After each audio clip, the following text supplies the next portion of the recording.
open meeting of the Third Laguna Hills Mutual Board of Directors, a California nonprofit mutual benefit corporation. Today is Tuesday, April 16th, 2024, and it's 9:30 a.m. We are here in the boardroom as well as available for viewing on TV6, Zoom, and Granicus. I'd like to request that those in the room please silence their phones if they haven't already. And I'd like to call this meeting to order. I see that we have a quorum. We'll start today's meeting with our Pledge of Allegiance, led by Director Jim Cook. Jim? If you'll follow along, I pledge allegiance to the flag of the United States of America and to the republic for which it stands, one nation, under God, indivisible, with liberty and justice for all.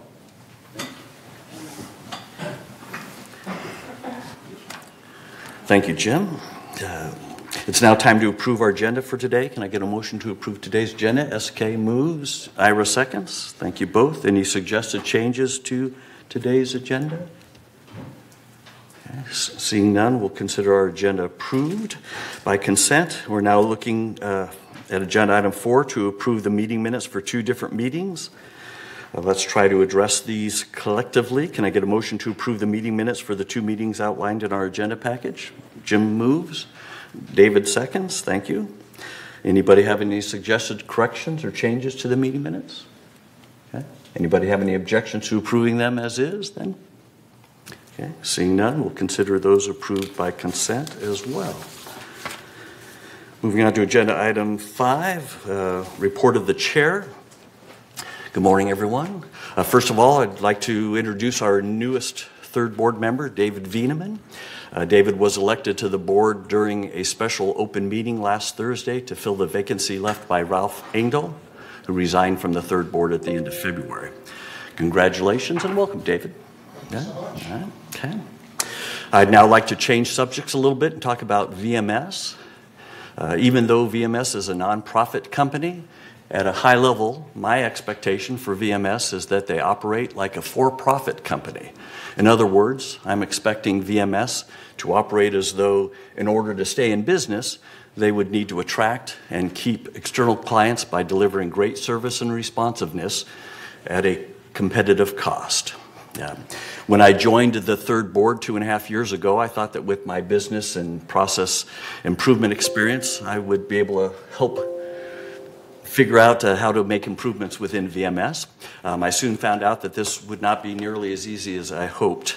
While staff listened to my many ideas and suggestions, and they've even implemented a few, I learned that as a third board director, the mutuals are more responsible for what VMS is supposed to do versus how.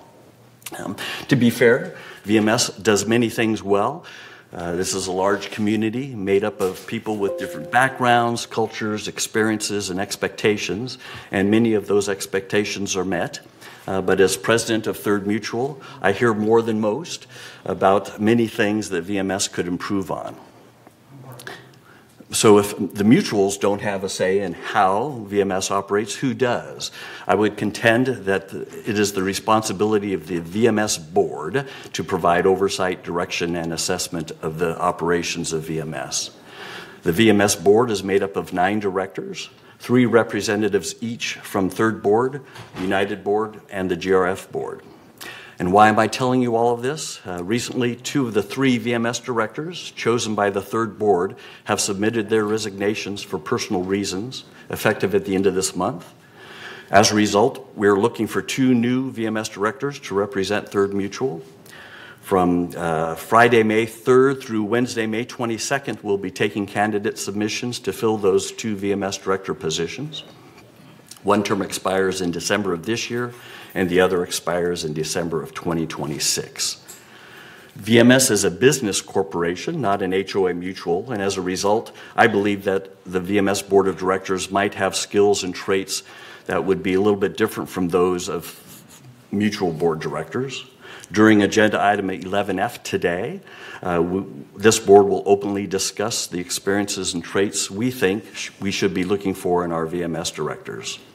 So once again, I'm requesting members to consider joining one of our boards. If you're out there and are interested in improving the services or reducing the cost to our community, and you have experience and skills to help drive service improvement, staff responsiveness, and efficiencies within VMS operations, I hope you'll submit an application to be considered as a new director for the VMS board. And that completes my remarks for today. As always, thanks for listening and thanks for your support. We're now going to move on to agenda item 6, which is our open forum. At this time, members may address the board of directors regarding items within the jurisdiction of this board of directors and not on the agenda. The board reserves the right to limit the total amount of time allotted for the open forum to 30 minutes. Each member is asked to speak for no more than 3 minutes. A member may speak only once during the forum, and speakers may not give their time to other people. Members not in the boardroom can also share their comments by joining this meeting via Zoom or by mailing your comments to meeting@vmsinc.org to have your meeting read during this open forum should time permit. Michaela, are there some requests that we have today? Yes, the first speaker is Min Sese.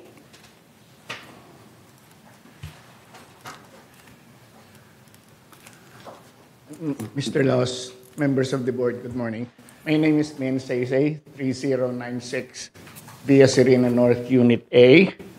I know you're aware of this problem, but the electric grid on carport number 3049 trips almost daily. And I'll be honest, I have a golf cart and I have an electric cart. I park my electric cart on my assigned parking and charge there. And a neighbor generously agreed for me to park next to their golf cart, but that trip. So, long story short, I've been charging my golf cart at my unit. We couldn't charge there. So I don't know what the solution is. I know the cost is astronomical to change, but maybe change the fuse box. It's old, or can you reimburse us for the unused portion of the $155 that we paid to pay for electricity, because we're paying twice, paying at home, paying the GRF, the 155. I paid my $240 for my electric cart. I can live with that. I don't go out every day. But the electric cart is vital. And my neighbor who agreed to allow me to park next to them, they're here. It's their only means of transportation. They don't have a car. So something has to be done. Either, give us back our money, or the proportionate unused portion of our money, or do something. I don't know. I'm not an electrician.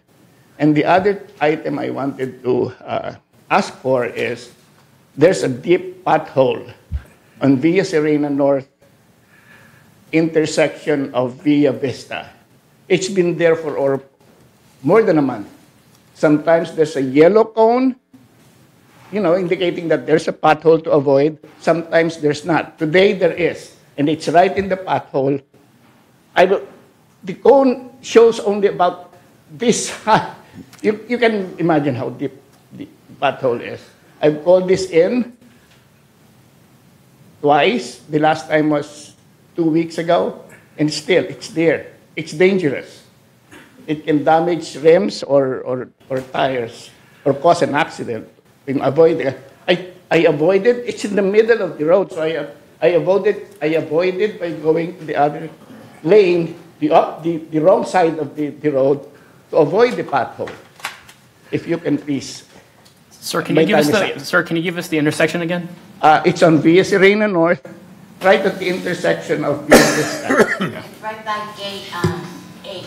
My neighbor. Right where you turn into our place by gate 8. Thank you. Thank you. Thank you. Thank you. Before I call up the next speaker, we do have 2 speakers who requested to speak today, but we can't have any leasees speak. It would have to be owners only. speaking at the board meeting. So I just want to let you know I won't be able to call you up today. But the next speaker is Robert Stace. Good morning, Board. Just a quick question. Would it be possible to produce maybe 10 packets for each meeting? I know you've stopped doing them to save money, but just packets so I can follow along with your meeting. I would appreciate it if you'd consider it. Just 10, no more than that. Just packets so I can pick up and follow your... It's very complicated, all the issues that you cover, and I like following each thing and then speaking with the building captain. Thank you for your consideration.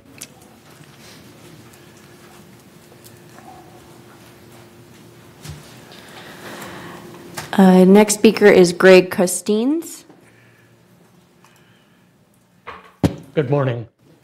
I have a pending request to the board to replace my garage door, and I'm here to ask the board to consider the fact that this garage door was significantly impaired when I purchased the property back in 2015. There was some dents in the door. I'm not sure if that impacted it or not, but there seems to be some question as to who's to pay for this. I think that it would be appropriate for the board to consider replacing the garage door, not at my expense because I did not damage the door. I think the wear and tear on the door since I've been here for the past 8 years contributed to its current condition. And when I purchased the property, I did try to ask the seller to fix the garage door, and he flat refused. I was done with negotiating. I really wanted to live in Laguna Woods, and I just took the property as it is. The garage door worked, and it still does work, but it is impaired. I've had some people come out, take a look at it, and they said that it really should be replaced. Granted, they're in the business of replacing garage doors, but I tend to agree with them that it isn't really functioning properly. So please consider replacing my garage door. That's it. Great, thank you. And I have one emailed from us from Chris Collins. And they stated, I'm here with an update on the work of the Foundation of Laguna Woods Village on behalf of residents experiencing temporary financial crises. Don't let someone scam you. Avoid financial exploitation. We have all heard the horror stories of older people being scammed, a romantic interest who sends with money, a fake grandchild calling for help, a contractor who doesn't finish a job after being paid. As older adults age and prepare for the inevitable, they can be taken advantage of. As a result, it is increasingly important that we learn about the dangers of financial exploitation and steps we can take to protect ourselves. Many of us think we are turned into avoiding scams, but financial exploitation can take different forms.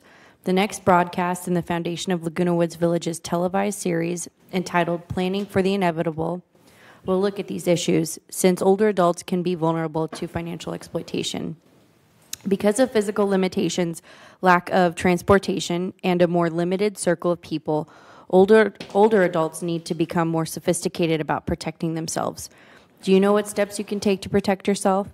What are some common scams? How big is the problem? Where can we turn to for help if someone, for example, the person with the durable power of attorney, is stealing from us? What should we watch out for? These questions and related issues will be focus of the Foundation's next broadcast, which will be aired on Village Television beginning Saturday, April 6th at 12 noon and continue on Saturdays for the month of April. Tune in and hear Carrie Lloyd, a local financial advisor, discuss these issues. Carrie Lloyd has 30 years of experience in financial services and is currently a vice president and special needs consultant with Index Fund Advisors located in Irvine. If you want to view this broadcast on your own schedule, it is also available on the Foundation website, foundationoflagunawoodsvillage.org, under a special tab, Planning for the Inevitable. This website section includes the YouTube links for this broadcast and all of our earlier ones.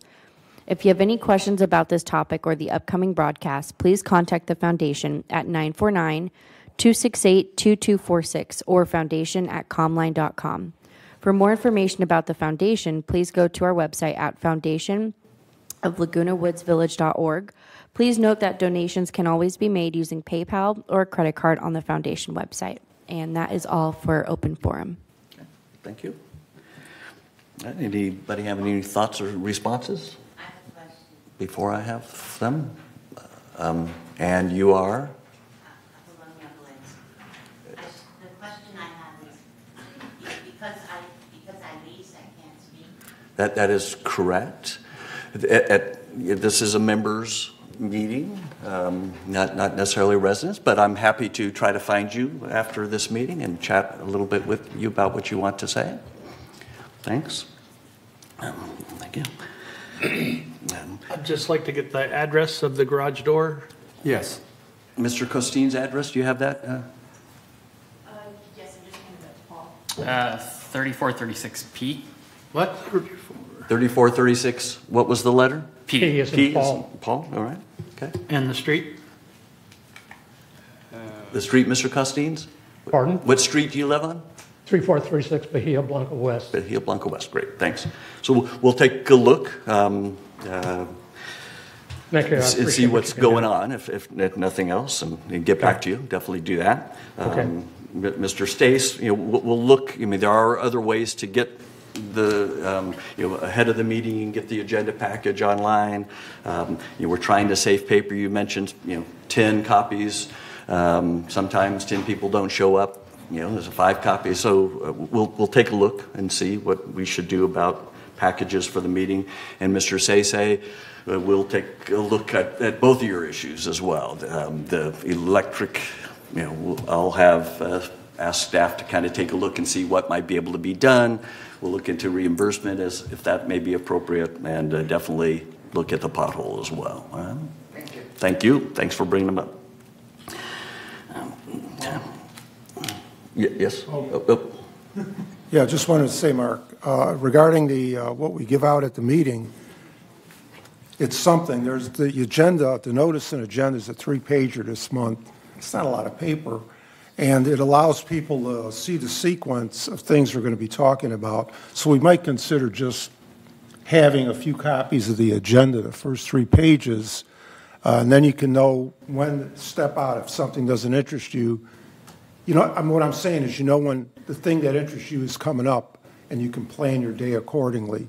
So we'll look into it, as Mark says, but possibly the first 3 pages this month tells you what's going to happen here in a top-level sense. And then the detail, which is voluminous, believe me, you'd have to stick around and hear about that. But as a compromise, maybe we can look that way. Anyway, we're going to look at it for you. Thank you for bringing it up. Thanks. Mark? Yes, SK. Yeah, if you have a cell phone, you can scan the barcode there, then you can go through the sequence of that. So please use that barcode, then we can save some papers. Okay, thank you. Yeah, save money for everybody. All right, we're now going to move on to agenda item 8, which is our CEO report. Siobhan, good morning. Good morning. Thank you, President Laws, honorable members of the board. This morning I want to start with 2 items that we're asking residents to help us with. The first is a Federal Communications FCC proposal that would adversely impact the village. The proposal would ban bulk billing arrangements in apartments, condominiums, housing cooperatives, and other multi-tenant buildings. Laguna Woods Village is one of the few HOAs that owns and maintains its own broadband network, and is a member of the National Content and Technology Cooperative, NCTC, which partners with the community to provide network programming at bulk pricing. Bulk pricing arrangements for broadband services, access in condominiums and HOAs mean lower costs, improved infrastructure, and faster internet access. In 2010, the FCC found that bulk billing arrangements predominantly benefit consumers. Banning bulk billing would nearly triple the cost of programming to the village, which is budgeted at more than $4.5 million in the current year. How can residents help? We ask that you please contact your representative to express support for bulk billing arrangements and concern for adverse impact that the proposal would have here on the village, especially for fixed income senior citizens. On the screen is the contact information for U.S. Congresswoman Young Kim and U.S. Senator Alex Padilla. This information was also in the Friday What's Up in the Village if you need to refer to that to get more information. On the next screen are contacts for other key stakeholders in this process, the FCC commissioners, the House Subcommittee on Communications and Technology, and the Senate Subcommittee on Communications, Media, and Broadband. We're also seeking resident input and questions concerning the asbestos abatement process here in the community. We have tried to have a town hall meeting with representatives from the Air Quality Management District, but have been unsuccessful. So as a workaround, Manor Alterations is collaborating with the city and the AQMD to clarify the process and provide members with the information necessary to expedite and complete alterations. We're asking that residents email their asbestos abatement process questions and feedback to the email address alterations@vmsinc.org by Monday, April 29th, and include asbestos in the subject line. The end result will be an easy-to-reference brochure-type publication for our residents and our contractors. As we've discussed previously, the Media and Communications Division, working with Village Television, has digitized docent tours for prospective residents. We are happy to announce the comprehensive community tour experience, a nearly 20-minute video that takes viewers to all destinations on the previous tours, and then some, is now available on the Village website. On the homepage, click Community Tour Experience for the video. This morning, I would also like to recognize the Employee Excellence Award winners. We had an award presentation yesterday to those employees nominated for this distinctive honor. The award highlights outstanding employees who demonstrate excellent customer service, achieve great results on projects, and regularly go above and beyond their regular job duties. These professionals who serve our residents exceed expectations and make positive impacts on our village community. I would like to share our winners for this 6-month period. First, in the CEO's office, sitting next to me is Paul Wynn, our Assistant Corporate Secretary. In financial services, Scott Kim, who is a stock clerk in our warehouse operation. In general services, Neva Farmbrow, bus driver. Preston Higgins, production coordinator. And Guadalupe Hinojosa, a broadband technician. Human resources recognized Dan Yost, risk manager. In landscaping services, Omar Cardiel, foreman of a ticket crew, and Francisco Uribe, equipment operator who runs our mulch operations. In maintenance and construction, Gavin Fogg, Manor Alterations supervisor, and Jolene Quinn, operations specialist, were recognized. In recreation and special events, Martin Ford, golf shop coordinator, and Ron Spencer, senior recreation leader, were recognized. Resident services recognized the concierge who sits out at the concierge desk right outside the boardroom, Rebecca Kunciaki, for her outstanding customer service, and security recognized Bliselda Wright, compliance supervisor, and Bridget Portuguese, security patrol officer. Please join me in thanking these employees for their outstanding contributions to our community. Thanks.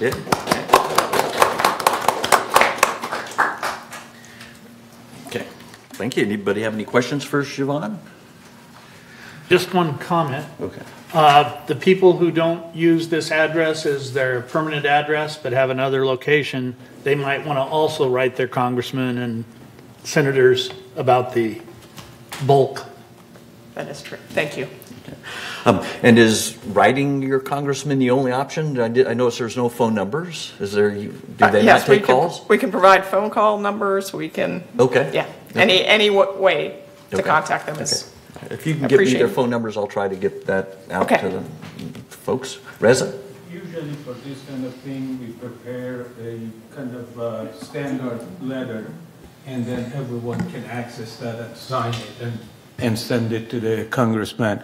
If we provide that, the members have really easy way to just get that letter, sign it, and send it, because that's how the bulk is done. there is a standard form. And If we we do that, that's going to help. We provided that in last Friday's What's Up in the Village. There's a link residents can click on to get that standard language. Okay, great. Thank you for pointing that out. Okay, good. Okay, excellent. Thanks. Any other questions, comments? All right. Seeing none, we're going to move on to agenda item 9, which is our consent calendar. All matters listed under the consent calendar are recommended for action by committees and will be enacted by the board via a single motion. Today, per the consent calendar, the board is being asked to ratify the preliminary financials for the month of February 2024, approve 3 recommendations from the Finance Committee, 3 recommendations from the Landscape Committee, and 3 variance requests recommended by the Architectural Controls and Standards Committee, or ACSC. Can I get a motion to approve today's consent calendar? Jim moves, Ira seconds. Thank you. Any questions, comments from members? Any objections to approving the consent calendar as is? Okay, seeing none, we'll approve the consent calendar by consent. And move on to agenda item 10. Agenda item 10 is our unfinished business. Today we have 2 unfinished business items to discuss. First up is agenda item 10A, and that's for the board to entertain a motion to approve the revision to resale inspection fees. These updates were recommended by the ACSC, and last month this board voted to approve the revisions forward for a 28-day member review and comment period. Today we will be voting as to whether or not to accept these revised fees going forward. First of all, Chris, could you please read the resolution for us before we proceed? Yes. Revised resale inspection fee. Whereas resale inspections are utilized to identify any damages and or modifications to the property for which the selling party may be financially responsible, as well as identify any necessary repairs and or replacements that may be the mutual's financial responsibility. And whereas a recent cost analysis revealed that a portion of the costs associated with the resale inspection process is not recovered from the requesting member, and an increase in the fee would serve to recover more of the administrative costs associated with the transactions. Now therefore be it resolved, April 16, 2024, the Board of Directors of this corporation hereby revises the resale inspection fees as follows. First inspection, $250. Re-inspection, if required, $50. Final inspection, if required, $90. Resolve further that the inspection fees will be calculated as the product of the estimated number of hours and the adopted bill rates, then rounded up to the nearest $10, and that it would be, and that it be automatically updated annually using the new labor rates.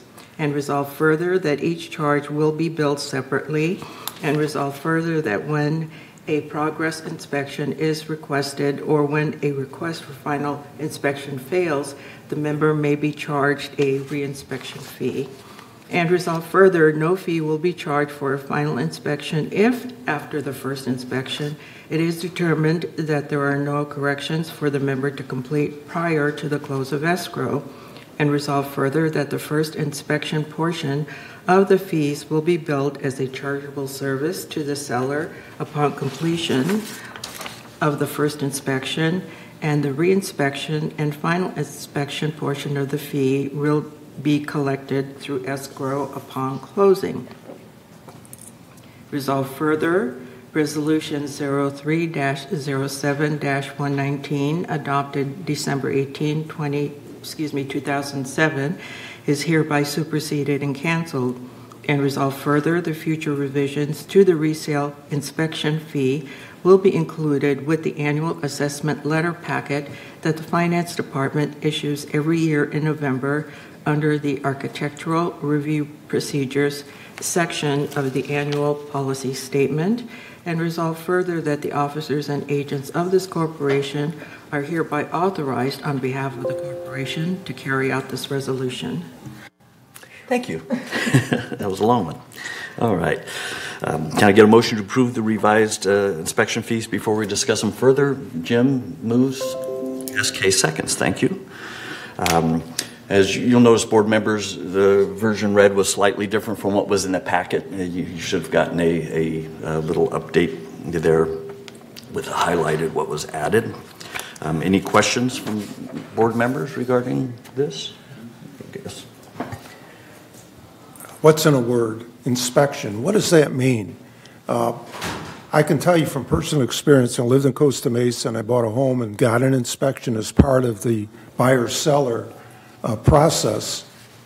You know, they check things out. Is it working? Is it not? I had a situation where I had a frozen valve on a water heater, and when the line blew out, 2 months later, I found I couldn't shut the thing off at the water heater. Really problematical. You would think, well, the inspector should have caught that. That's what I thought. But yet, okay, it passed inspection. So my question is, with all this, I think we ought to be very clear on what an inspection by the village means as opposed to an inspection by a buyer-seller transaction. And I think they're different. And, you know, in the resident hearings, there's been a lot of misunderstanding. And I think anything we can do to clarify what an inspection means in this vein would do a lot to improving communication. Things happen, and an inspection, as we do it, is very focused, whereas a buyer-seller inspection is something else. And don't mix the two. And I just think that we ought to be somewhere along the line, we ought to clarify that so we don't get misunderstandings down the line. Thank you. Okay, thanks. Moon? Thank you, Andy. I just closed the one escrow. And as you know, I don't know much about building. And this inspection, HOA, the Laguna Woods HOA inspection did a lot of things for me, which I didn't expect. Okay. Laguna Woods Village has 2 inspections. One is HOA, does inspection. Another one is, it's not inspection, but whenever you want to do something to permit, one is Laguna Woods Village, another one city. So there is a certain portion of inside the building. They changed it without permit. And I would never know. But that inspection pointed that out. So they cleared all that. So I think inspection does protect the buyer. And I really appreciate that their input. Thank you. Thank you, Moon. Okay. Reza? I think I'm going to echo the concern here. It's going to be about $390 to pay for the inspection. What kind of security that gives to the buyer and seller, and what kind of liability that puts on the third mutual? Because inspection has meaning. And because it comes probably with liability, we just want to make sure that the line is understood, that where the liability lies if the inspection is incorrect or incomplete, and they pay $390 for it. So is there any definition of whether the liability lies? Later on somebody complain, well, what's the protection for the HOA? Do we have those? I'm just asking the question. I don't know, I'm not aware. Are you, Jim, as chair of the ACSC? We have certain things that we can check. And we do run that's part of the time frame of what's being done here, is they go back into the records and see all the approved repairs, replacement, alterations, but we can't see the non-approved ones. So we're in the process of making it even more intricate to where if we spot something that hasn't been permitted or gotten an MC, but the buyer and the seller have to protect themselves. So they need to request. The problem is that the seller can request all this information from records, but the buyer can't request it until after he's an owner. So what they can do is they can go to the city and look and see what permits were pulled. And that's what the realtor should be doing if it's a good realtor, taking care of both her buyer and her seller. Just as an example, with the gentleman that got up about his garage door, the first thing we'll have to check with that is see if whether or not the person that sold him the property or someone prior to that seller did the garage door as an alteration. Because if it was done as an alteration, it becomes the owner's responsibility, even from the past owners doing the new garage door as it was. But if it's a HOA garage door, then that's a different situation. And I'm just using as an example that that's the kind of thing that we have to look for, but we can't always find everything. And so we do have a disclaimer in that even if we didn't find it, it's still the responsibility of the new owner because they inherit the problems that were created by the previous owners.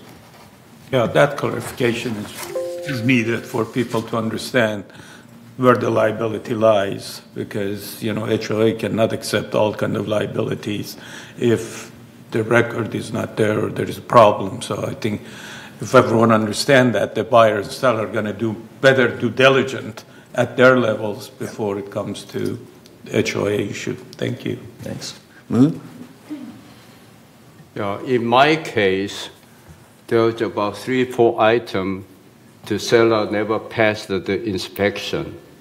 But somehow, HOA asked for penalty, so the seller paid the penalty to HOA, and then they get away with it.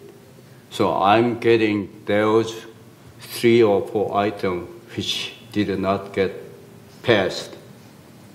So my question was, I'm inheriting those items was not permitted start with. So what my responsibility that permit when I sell and I'm going through same rigmarole again, or when they pay the penalty, that is granted as a permission? Well, I'll have to look into that. I don't know the answer. I don't know. Yeah, it sounds like a hopefully unique case, but we'll find out. Thanks. Okay. Any other comments? Any comments from members? Yes, we have a few, and then one emailed in as well.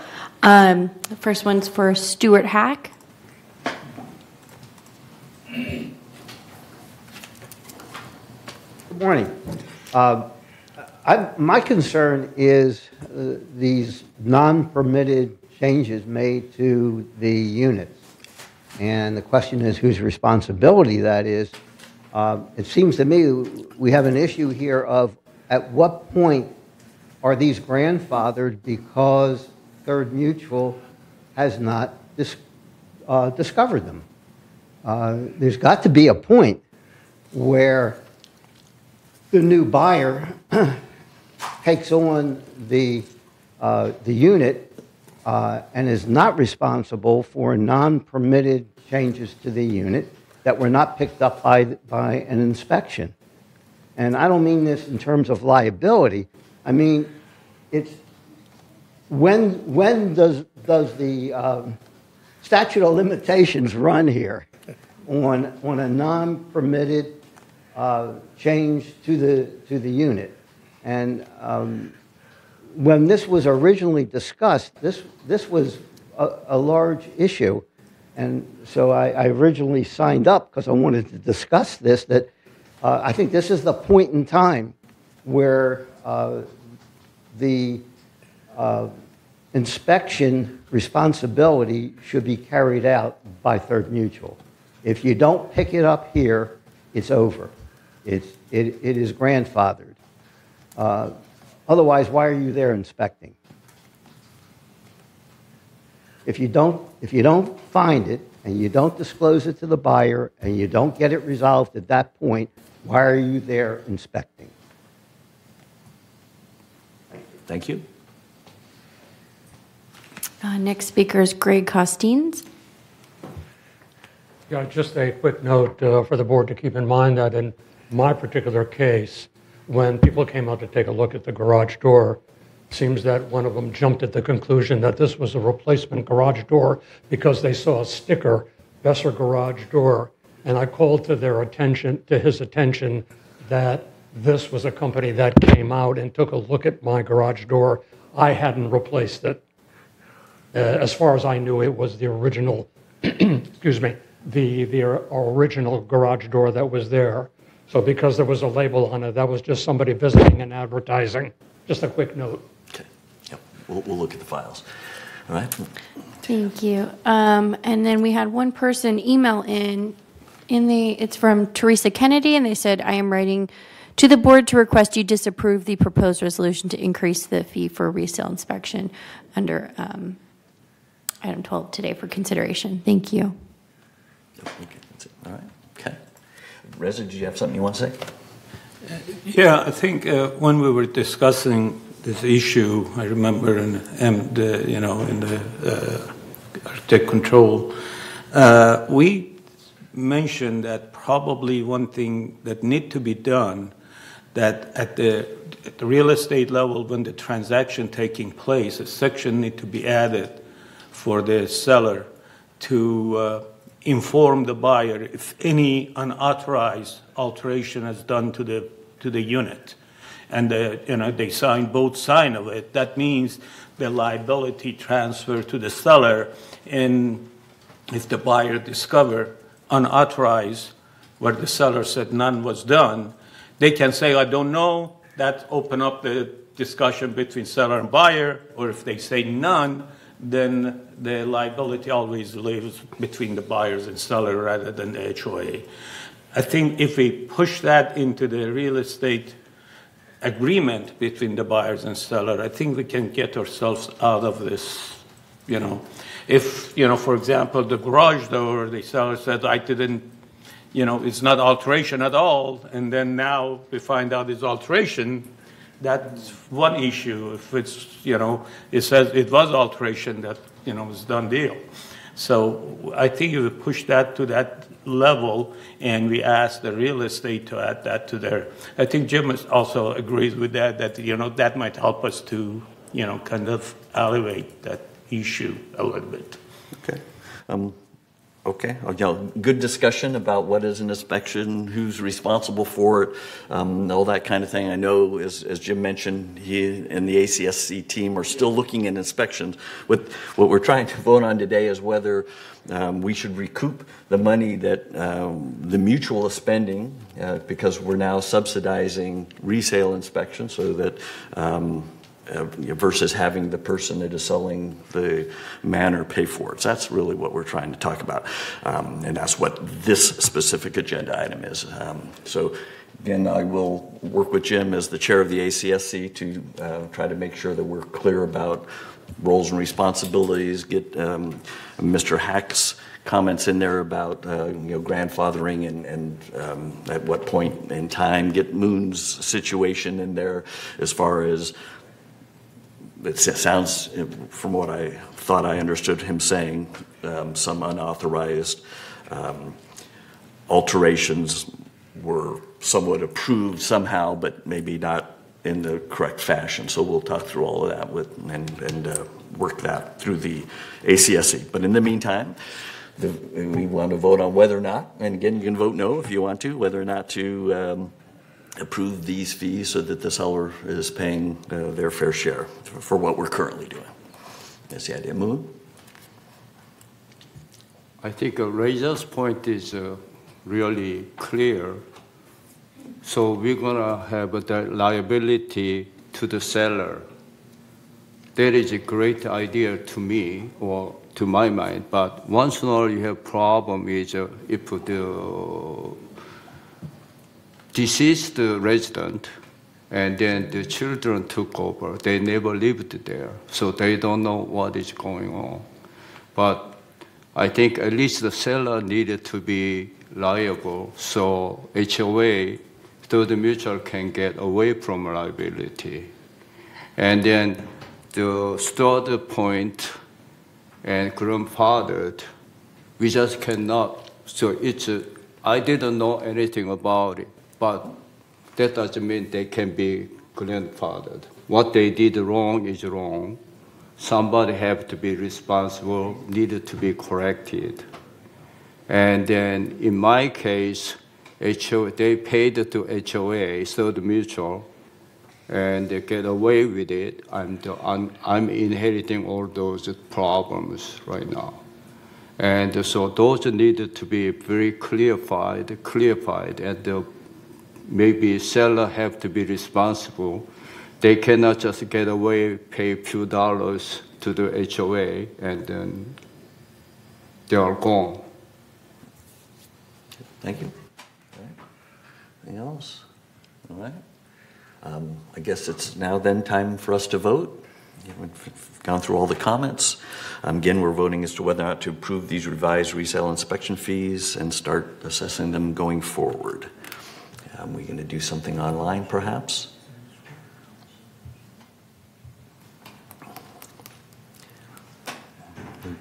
Potential some technical difficulties. We'll see. There's nothing here for us today, but I'm happy to raise our hand and vote that way. Okay. While they're figuring it out, all in favor of these new fees, having them go forward, please raise your hand. Okay, all right. So everybody here, 1, 2, 3, 4, 6, 7, 8, 9, 9 yeses. There's no one on Zoom, correct? Okay. Okay. All right. So 9, 4, 0 against, 0 abstentions. Thank you, board. Appreciate that. And thank you for the discussion.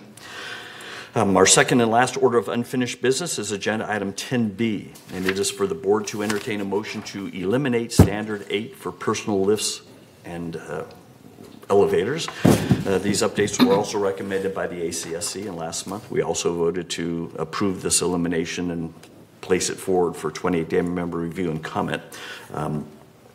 The intent would be, we have a standard currently, it's a bit out of date. Laws change all the time, so if we kept the standard, we'd have to keep updating it.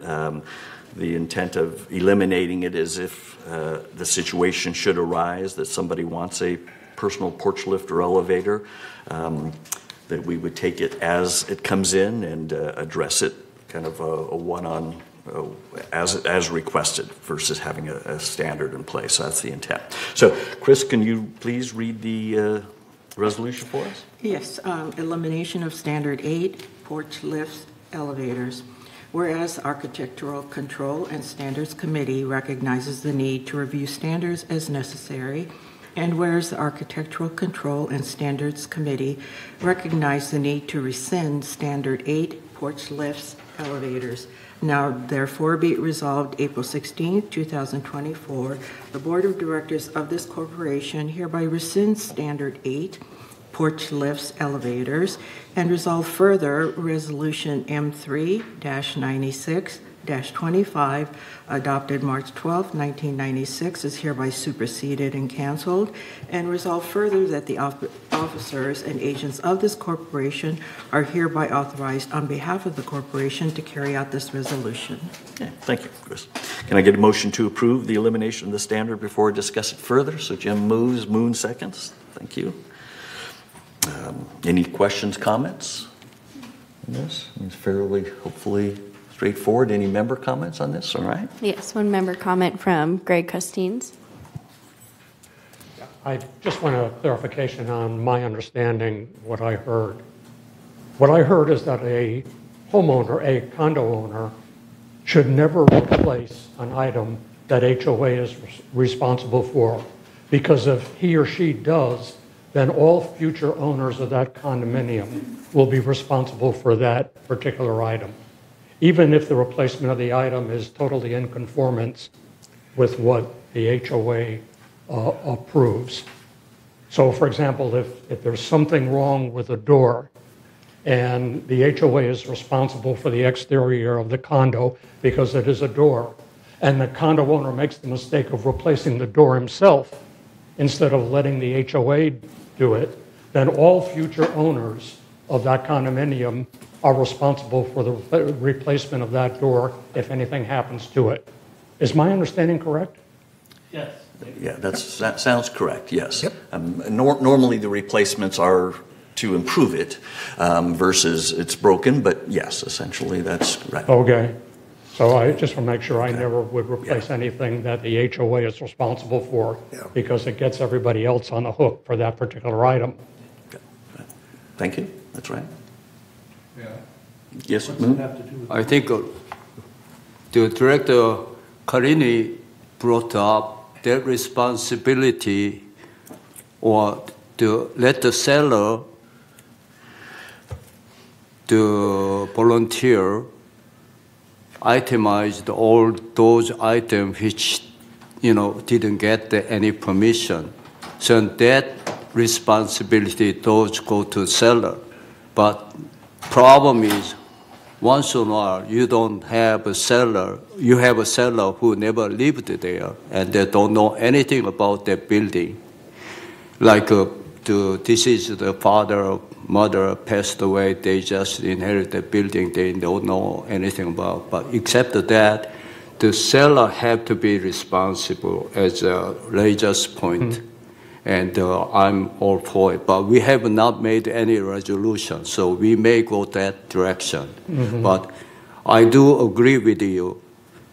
Seller, who is very innocent, inherited those responsibility, and then following seller, keep on taking their responsibility is such an unfair deal. Right. I understand. Yes. And so I'm going to actually, we're now talking about something that's not on this agenda item. So, Mr. Costines, hopefully we answered your question for you. I'll let you have a seat, and we'll continue on with agenda item 10B, which is for elimination of standard 8 for personal porch lifts and elevators. Any further comments on that? Okay. We're going to continue to vote by hand? Okay. Vote by hand? Yeah, vote by hand. So it's now time to vote for 10B. We're going to vote to approve the elimination of standard 8 for personal porch lifts and elevators. All in favor of approving that elimination of that standard, please raise your hand.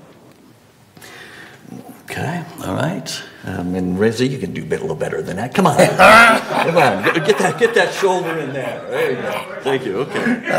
So Andy had stepped out, so we're 8 yeses, 0 noes, and 0 abstentions. So thank you. All right. Thank you, board. Moving on to agenda. Andy's not.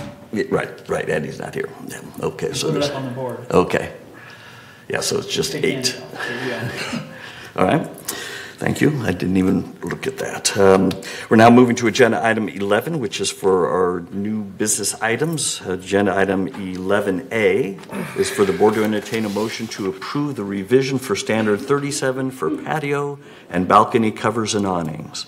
These updates were recommended by the ACSC, and today we will be voting as to whether or not to submit this updated standard forward for 28-day member review and comment. Does anyone from staff, Bart, have any opening comments for us regarding this? Oh, wait, we got Alan today. Good morning, President Laws and directors. Let me just give you, by the way, I'm sorry. State your name and title, please. Alan Grimshaw, Manor Alterations. Let me just give you a couple of the highlights, and I'm certainly available to answer questions if you have them. We went through and tried to clarify under definitions. We added specific definitions for awnings, section 2.3, and also 2.4, which is a covering. The main difference being that an awning is primarily attached to the building and extends out beyond the building. A cover is attached to the building but is supported on the opposite end by 2 posts, clarifying that.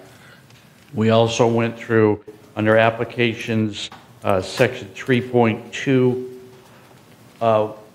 We've had ongoing issues with drainage, and in the past, so we're wanting to clarify that and say that you can't impede the existing drainage or guttering systems when you add an awning. Moving on, We've also clarified that the member is responsible for maintaining the awning in good condition and put verbiage in there to do so, replacing worn components as necessary. We're also dealing with in section 3.8, because in our prior to paint program, due to state regulations, we are going through balconies and having to assess and do repairs on a structural basis. So item 3.8 simply clarifies the fact that if for any reason the mutual needs to get into that space and has the awning or cover needs to be removed, the member is responsible for that. So it's clarifying that. We are allowing, if under the covers in the last section here, 4.1, if the member, if they choose to purchase a covering that has a guttering downspout system incorporated into that, we're allowing that, but we're also stipulating that that drainage of that covering must work with the existing system. We don't want them water draining onto a patio out of a balcony, for example, and running over somebody's space below. That's really the highlights of the changes and updates, and I'm available to answer questions. Okay. Go ahead, Moon. Okay. Awning, when you have a rain, they still have a the awning stand out there, and then the water drained out instead of going to whatever we intended to. So that may create a flooding that area instead of going underground, which we intended to through spout. And is there any provision you can consider that instance so the owner can retract during the raining or something, so the drainage is not going, the water doesn't flood that area? That's one thing. Second one is this resolution also you're talking about the enclosure, patio enclosure? No, that's a separate item. That I wasn't sure. Okay. Okay. Before we take more questions or comments, can I get a motion to approve this updated policy, and then we'll discuss it further? Jim moves, Ira seconds. Thanks. Okay. Any other questions? So I had a couple. So you mentioned, Alan, that you don't want to impact the existing gutter system, I think you mentioned. What if that existing gutter system is an alteration that the member put on some gutters so that when he walked out of his sliding glass door, he wouldn't get hit with some water dripping down, and now he wants to take his own gutter out and put up an awning? Is that okay? If it impacts the existing gutter system, whether it's the members or the mutuals, we're not allowing that. Okay. We're dealing with far too many issues of simply cutting the guttering to install an awning or a cover and not dealing with the drainage situations that result. It is possible to attach the awning or a cover below the guttering line, so that's what we're recommending. We're trying to minimize any damage, potential rain damage from that. So did that answer your question?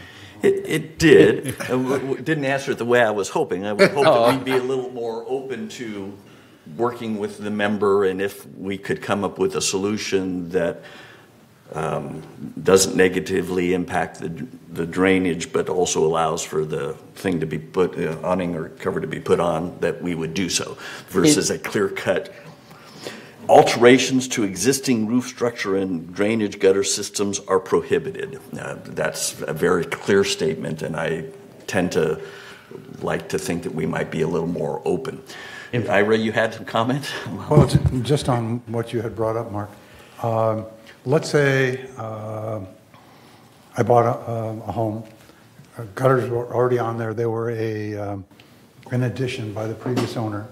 They wore out. I decided not to replace them, but just to remove them. And then a year later, I decided to put up, or I removed them and simultaneously wanted to put, instead of repairing them, put up some sort of a system that falls within this. So wouldn't that be all right to do? Rather than continuing to maintain an alteration that I no longer desired or felt I needed? Fair question. Let me give you my response, but first let me respond to your statement, President Laws. The enclosure, the standard, deals pretty specifically with altering roof eaves, guttering systems. This standard is simply a much simpler structure, one, and we felt that these structures, in both cases, can be put up without impeding the direct drainage system. An enclosure is a totally different animal, and we specifically address those issues.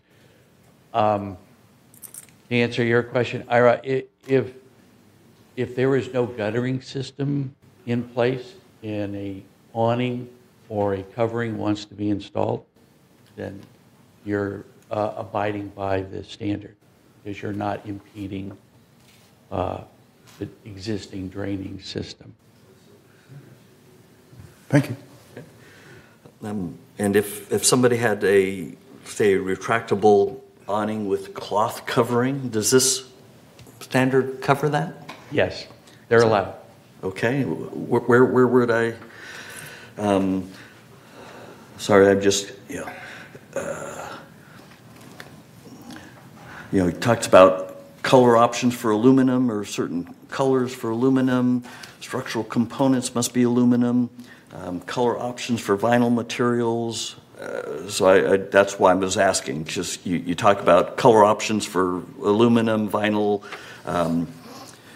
but not necessarily the awning itself, I guess. So maybe we can clarify that a little bit.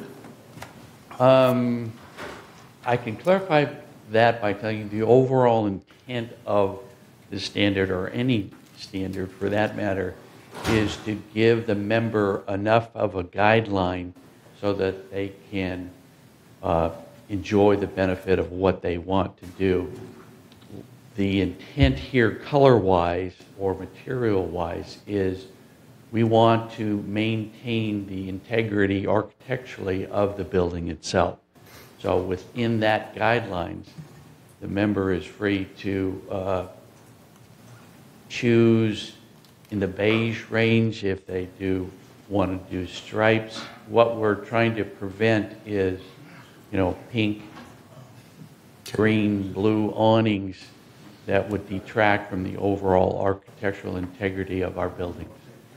But on one hand, on the other hand, we're trying to give them enough leeway where they can make selections within that guidelines. Okay. Trying not to be too specific, but specific enough.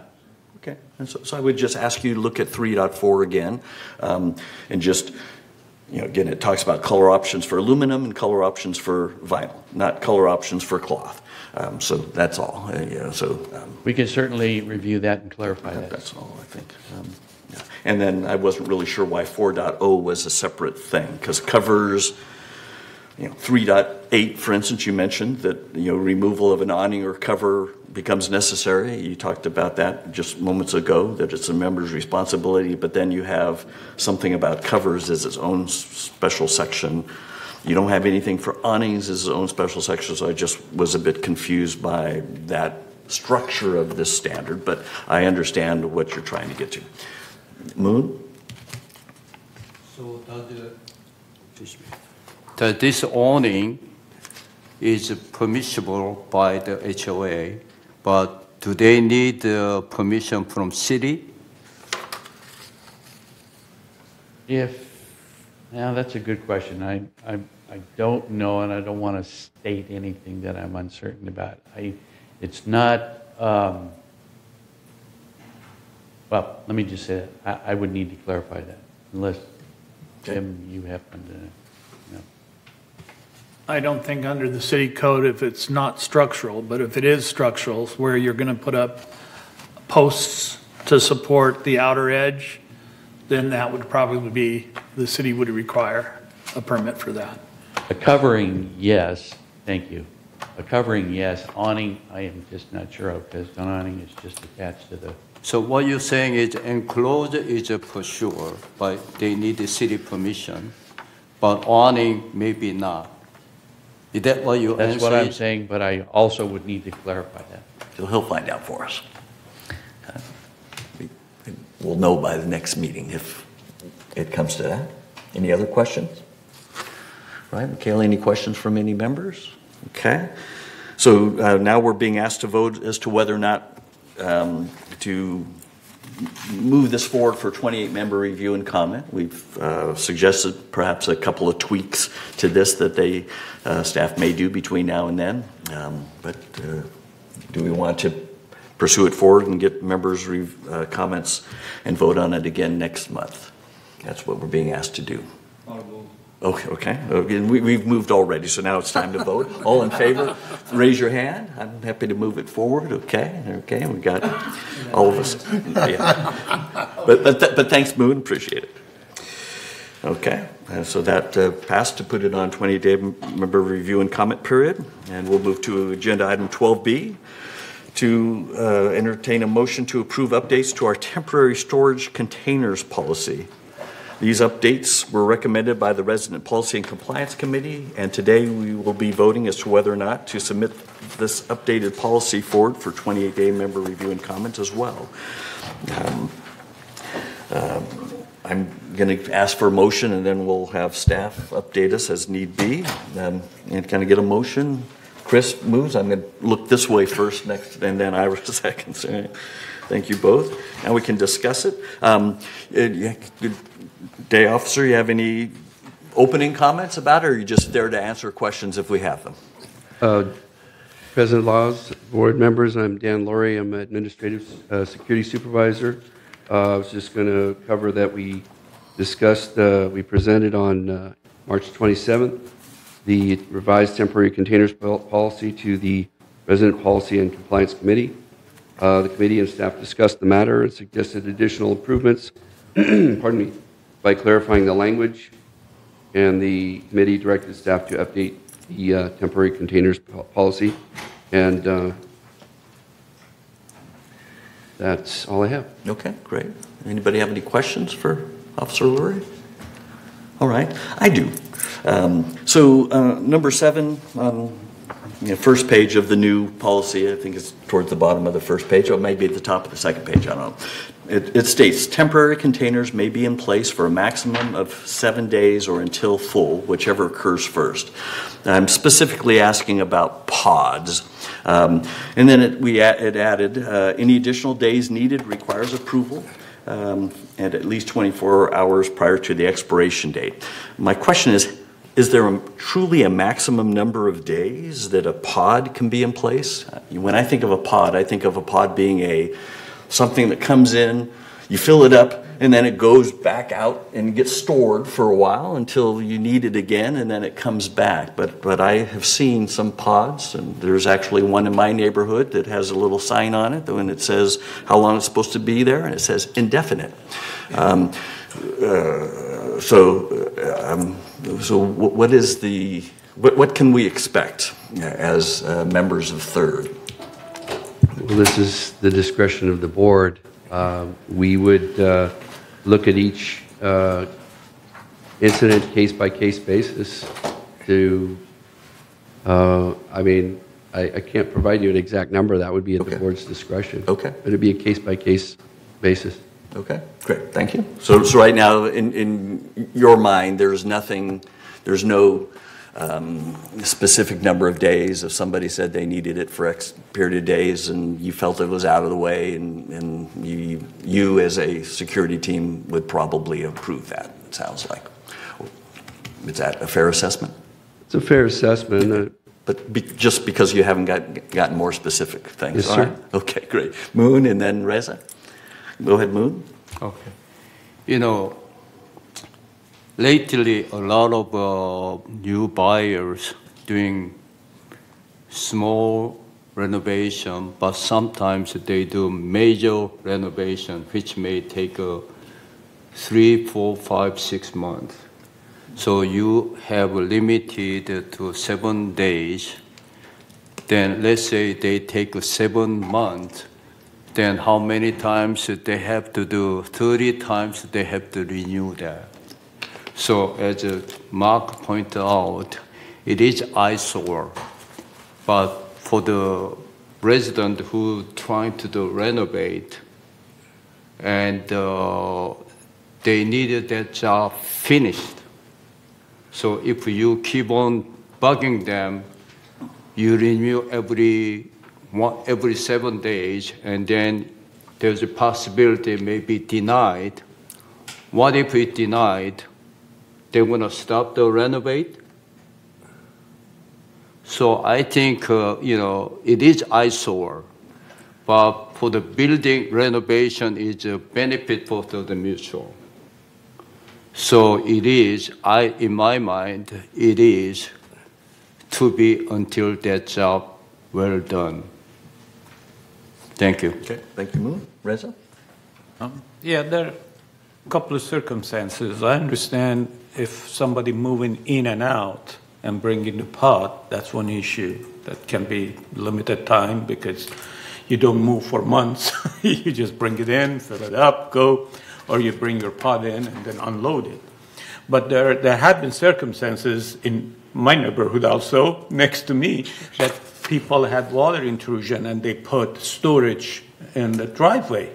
And I think that was more than probably 3 weeks, 4 weeks. And in that case, since the HOA is working on it, I don't know if the member have to go and every week renew that because HOA is taking care of it and they should be auto renewal till the work is done. So we don't have to bother the members. They already been bothered by the water intrusion and the other problems. So there are two different circumstances. I think we can put limit on one. The other one should be more liberal, depends on the circumstances. Okay. Well, with the way it's worded, we're essentially delegating the responsibility for that decision to the security team. It sounds like you're okay with that. Okay. All right. So, yes, Moon again. So when they apply for the pod, maybe there's a certain section, you may have how many days do you expect. So if I'm going to do 6 months renovation or HOA going to do something about 2-3 months, they should write that down. If that is past that, then they may have to renew that. Second, if there's any problem with the placement of that pod, then security come in and ask them resolve that problem. But if we ask you that 6-7 months project and you're asking every week you have to renew it, that's too much. Okay, got it. Okay, great, thanks. Andy?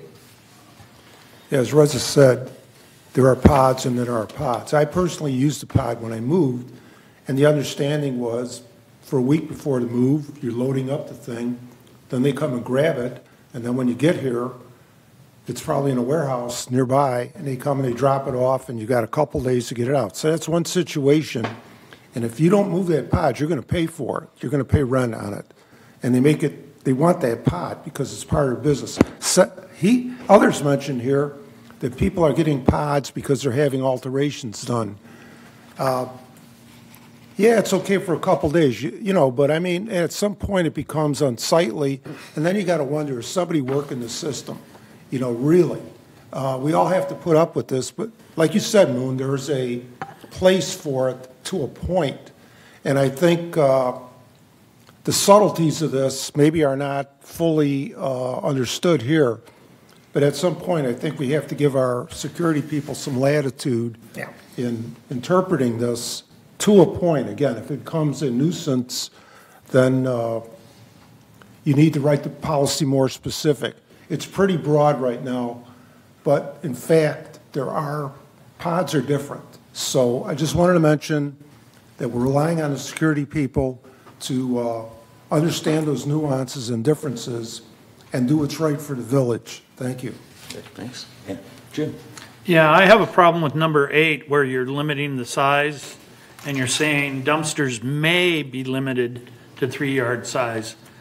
I have a problem with that because if you limit the size of the dumpster, you could impair the time frame of if somebody's gutting a whole unit, they're going to have to bring in a whole bunch of 3-yard size dumpsters.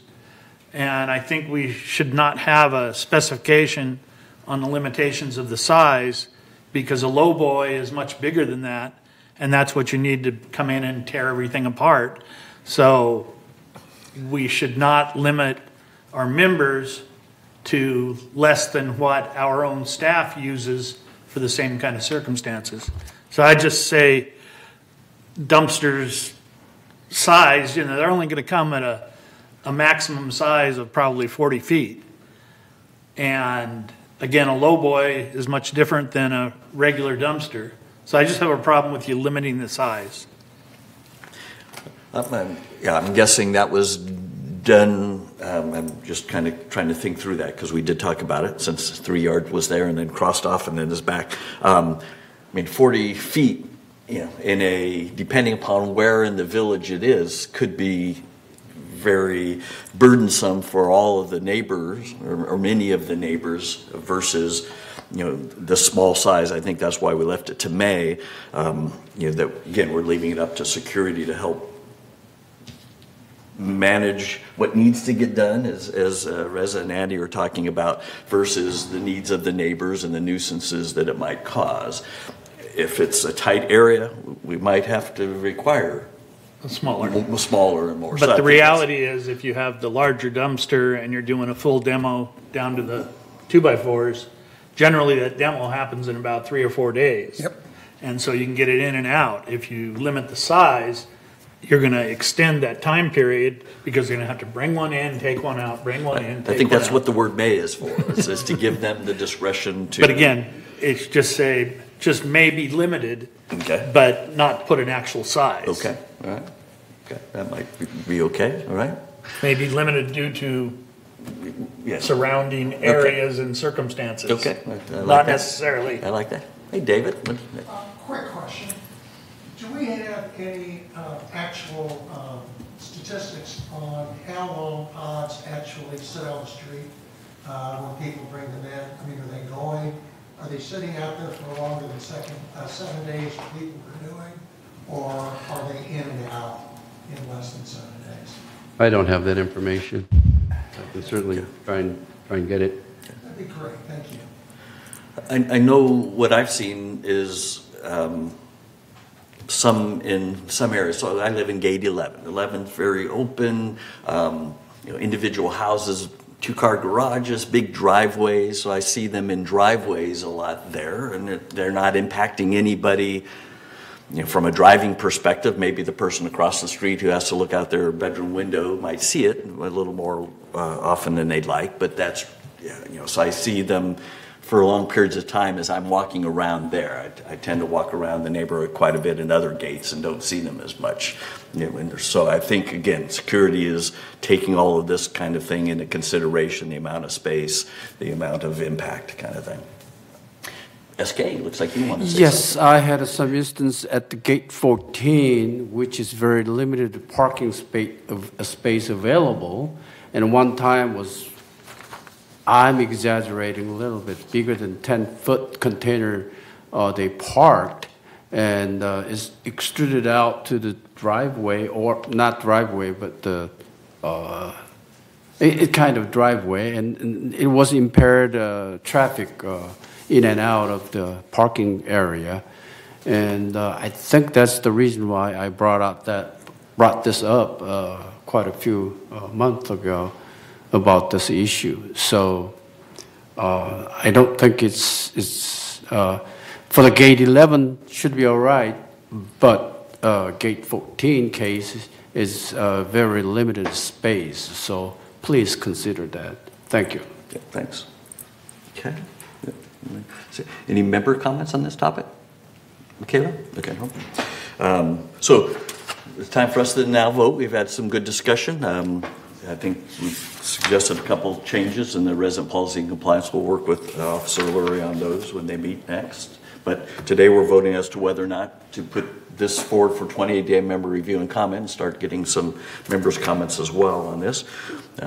So all in favor of doing so, please raise your hand. All right. Okay. There's 8 of us saying all against. Say no. Raise your hand. Sorry. Okay. Moon prefers not. Okay. Great. Thanks, board, for that. And we'll move on to agenda item. Mr. President, just to make sure, to me, are we voting as it is next time, or are we going to revise the Jim brought up the space or the size, and then I brought up the duration of a resident, or duration of placement? Is it going to be revised the next time, or? Yes, but I'm not sure as much as your request.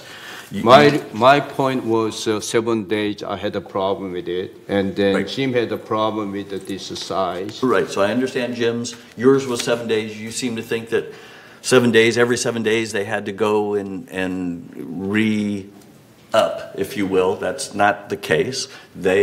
Security can make the decision, hey, a month is okay, and then at the end of that month, as I believe is in the process, as in the document, they would go back out and reassess, and if the people needed it longer and that was okay, they would allow it to go longer, maybe another month, whatever, that kind of thing. So I just want to make it myself clear, so that language will be changed for next voting period.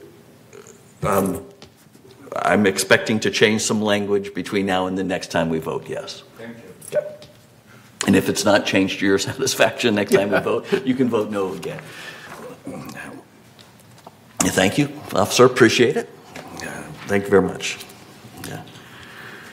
All right. Agenda item 12C is for the board to entertain a motion to approve updates to our internal dispute resolution or IDR policy.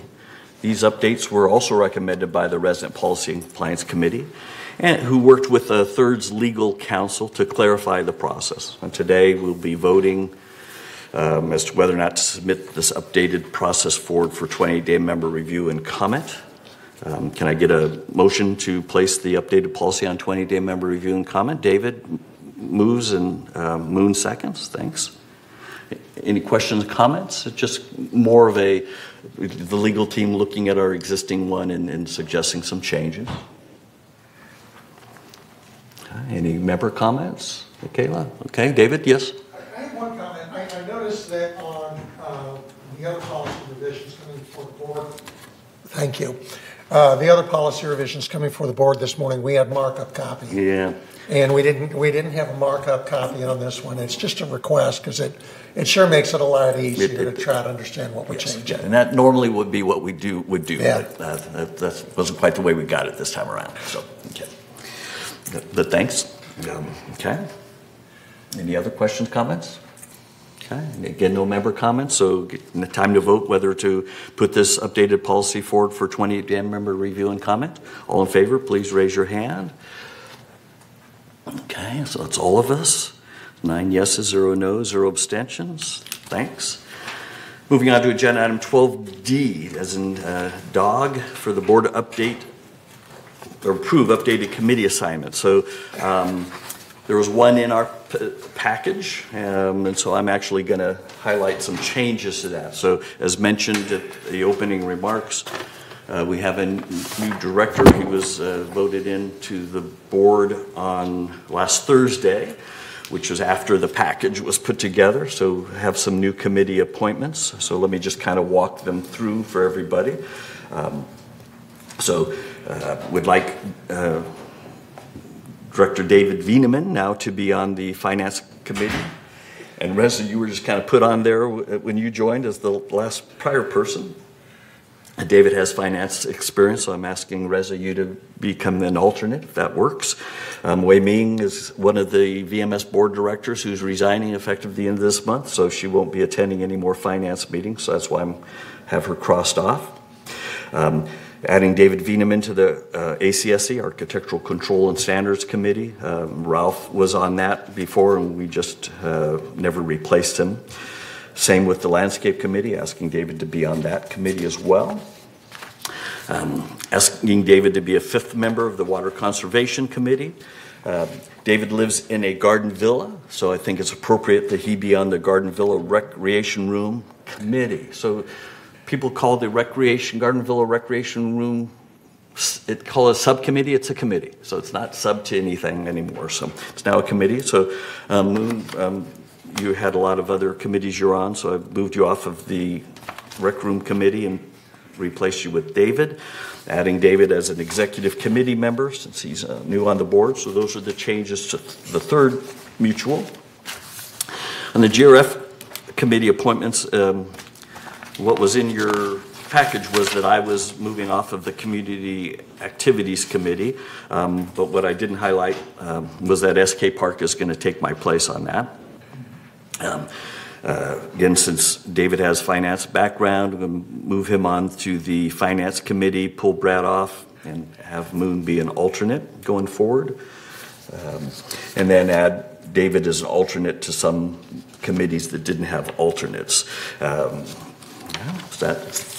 Those are the changes. So can I get a motion to approve those changes? Jim moves, SK seconds. SK, you have I do have some questions. Are you moving or seconding, or do you have questions? Seconding. Okay, all right. Thanks for seconding. Now you can ask your question. Okay. So Go ahead. Now you can ask your question. Go ahead. Question. Yeah. Since Director Moon is going to be in the Garden Villa apartment as well, so is it possible that Dr. Yun can stay as a Garden Villa committee as well? Sure, it's some news to me. So Moon, are you moving into a Garden Villa building? Okay. I will. I request that I be taken off the Garden Okay. Villa. Yeah, okay. Great. Good. Excellent. No. Okay. Okay. Yeah. Good. Thank you. I had no idea. Okay. So Moon buys and sells all the time. I can't keep track of where he's living. Okay. Thank you. Okay. Okay. Good. Are you okay with that, Moon? Okay. Here I was trying to reduce your committees a little bit. All right. Okay. Any other suggested changes? Okay. Any member comments? I assume not. Okay. All in favor of these changes, please raise your hand. Okay. All good. All right. Thank you, board, for that. All right. Moving on to agenda item 12E. For the board to have an open discussion regarding our investment policy and plan. And I don't see anybody here from staff to help walk us through that. So I don't know if there's a plan. So at the Finance Committee, this came up, our investment policy and plan. We have some CDs or something that were coming due. My understanding is that the committee wasn't sure what to do with that money, that perhaps our investment policy was not clear as to what to do. And so can you kind of enlighten us as to why we're chatting about this?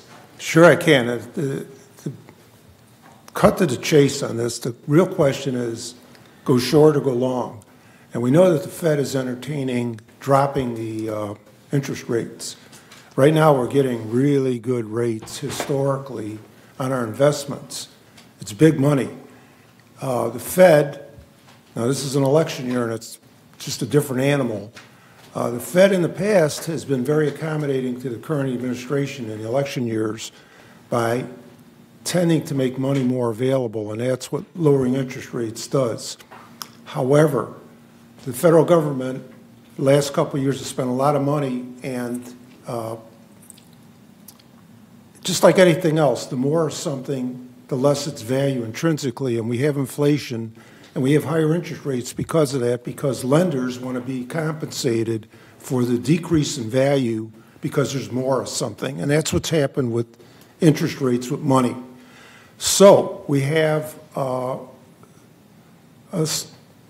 amount of money that matured, and our finance department is holding it, really wanting to know if we want to go long on it. The normal policy would be to roll it over at the current rate, and we're doing that quarterly. But at some point, if you thought rates were going to drop, you might just go long and lock in a higher rate and then ultimately come out with more interest income for the association. It's risky, though. Anybody that has tried to time the market will tell you that. And that's what we're doing here. Right now, the indication is that the Fed, if anything, will raise rates once pretty soon, or drop rates, I'm sorry, by 25 basis points. But that's at the end of May. And so what we're suggesting is we need to make a decision on whether to roll that money over, and I think it's about $7 million. We need to roll that over at the current investment rate, which is like 4.5%, or do we want to go longer with it, appreciating that in another year that money will come back to roll over again under our current policy. That's what we're talking about. And I'm glad to see that David Wieneman is on our board because he has experience in this. And Dave, if you can tell us what the Fed's going to do, I'd appreciate that. So just to make sure I understand, the current policy is that we would roll it over for 1 year, correct? No, quarter. No. Well, I mean, but the current amount. We laddered our investments quarterly. I understand, but the amount, the $7 million, based upon our current policy, is to just roll over for 1 year. Per year, yeah. And you're asking, should we maybe roll it over for 3 years or 5 years? Yeah, and get a 5% interest for 5 years versus a if the rates unknown drop, there's a consideration. There's also a thing called a yield curve. Generally speaking, the longer out you go, there's more risk and you get a better return. In other words, 1 year money is cheaper than 3 year money and 5 year money and 10 year money. But in the past, the yield curve has been inverted. When the yield curve, when short-term money gets more than long-term money, you get a recession. I'm not sure if I'm alone, but you don't want to yield hear this. curves, Okay. Well, what I'm saying is, right now, the finance people in VMS are holding $7 million roughly, awaiting our direction whether to roll it over at the current market rate for a year or to go long with it more than 1 year. That's what it's about. Okay. Jim? There's 3 phases to our investments, and one of them is risk, and we want to have low or no risk. And so if we do go forward trying to anticipate, then we're going at a higher risk level, and that's contrary to what is set up in our CC&Rs and our investment portfolio. Yeah, but we're dealing with highly liquid money, and it's, believe me, it's safe. It's safe money. We have rate risk. That's what we're talking about. And so, okay. Jim, just so that I understand, are you suggesting we keep it the way, roll it over for a year, or are you just making I'm suggesting, because we've discussed this at length for over 2 years, that we continue with our ladder system and just roll it over as we've been doing. Okay. Got it. Ira? I agree with Jim, and basically the reason being, if you try to anticipate getting a little extra money now, you may very well just lose it when the interest rates change on the way up. And so we're looking for a secure investment. You're not going to have any risk. I realize if we went for 2 years or 3 years, there wouldn't be any more risk, except, as you put it, the rate risk. And that's what the laddering is all about, to mitigate as it goes down, as it goes up. Because if we do it for 1 year, we catch it on the way up. But if you do it for 3, if it goes up, you can't catch it.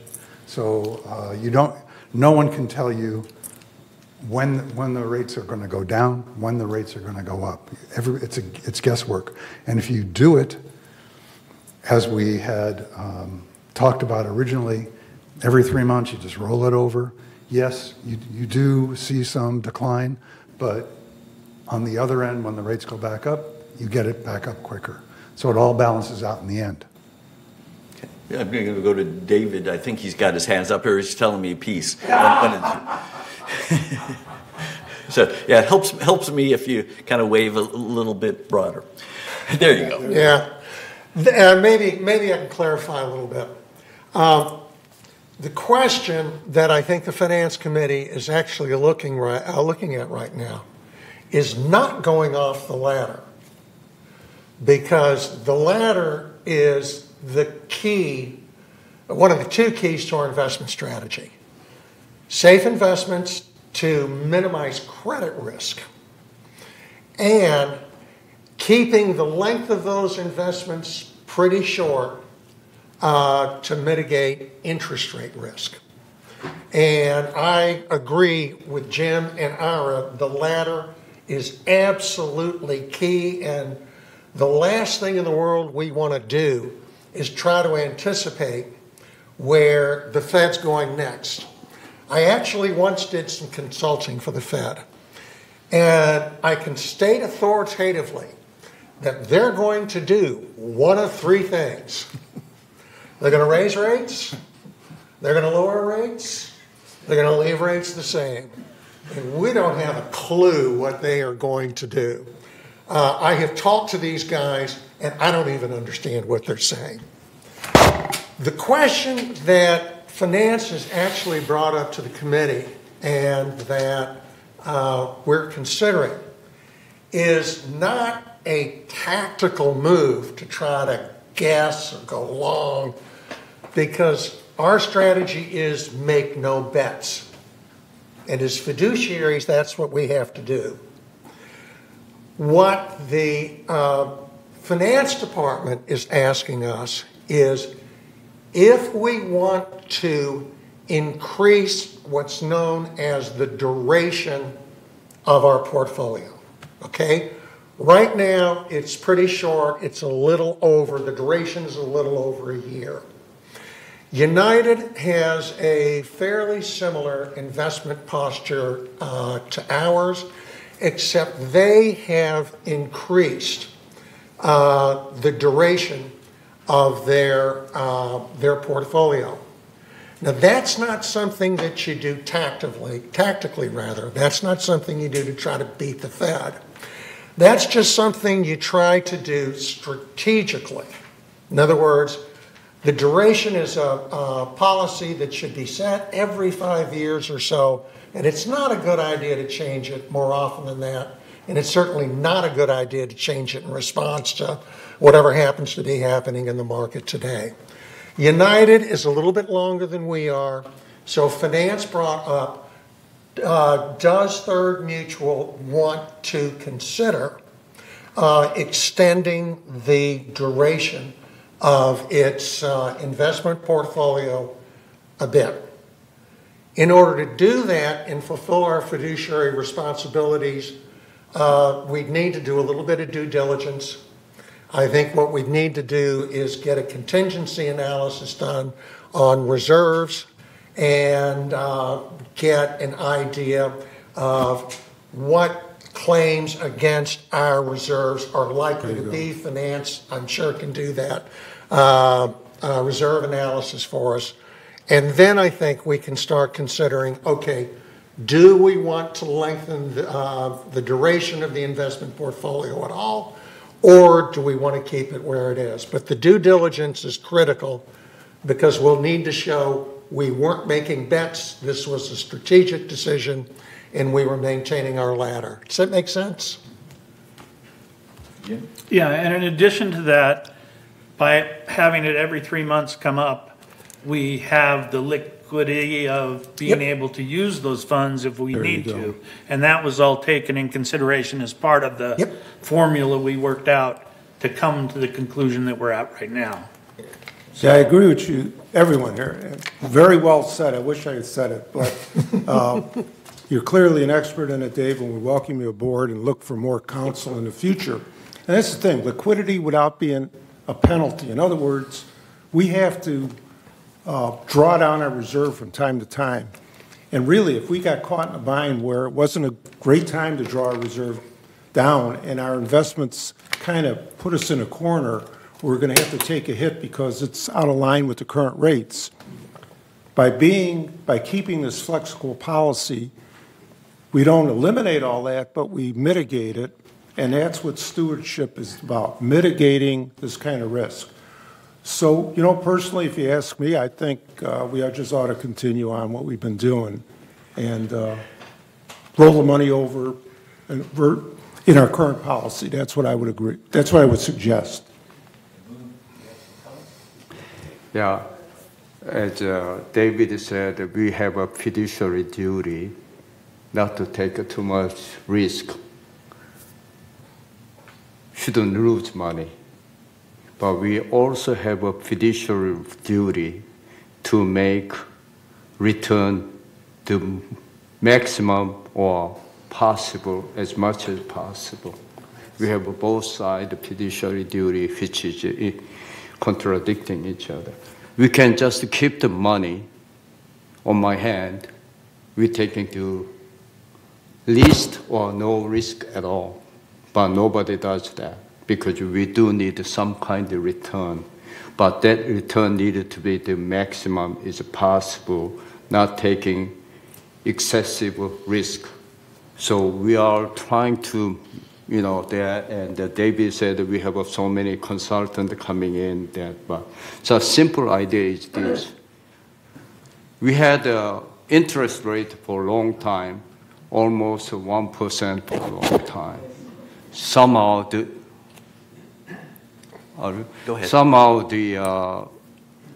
economic situation, financial situation, the election, and COVID, all that. Right now, the Fed interest rate is around 5%.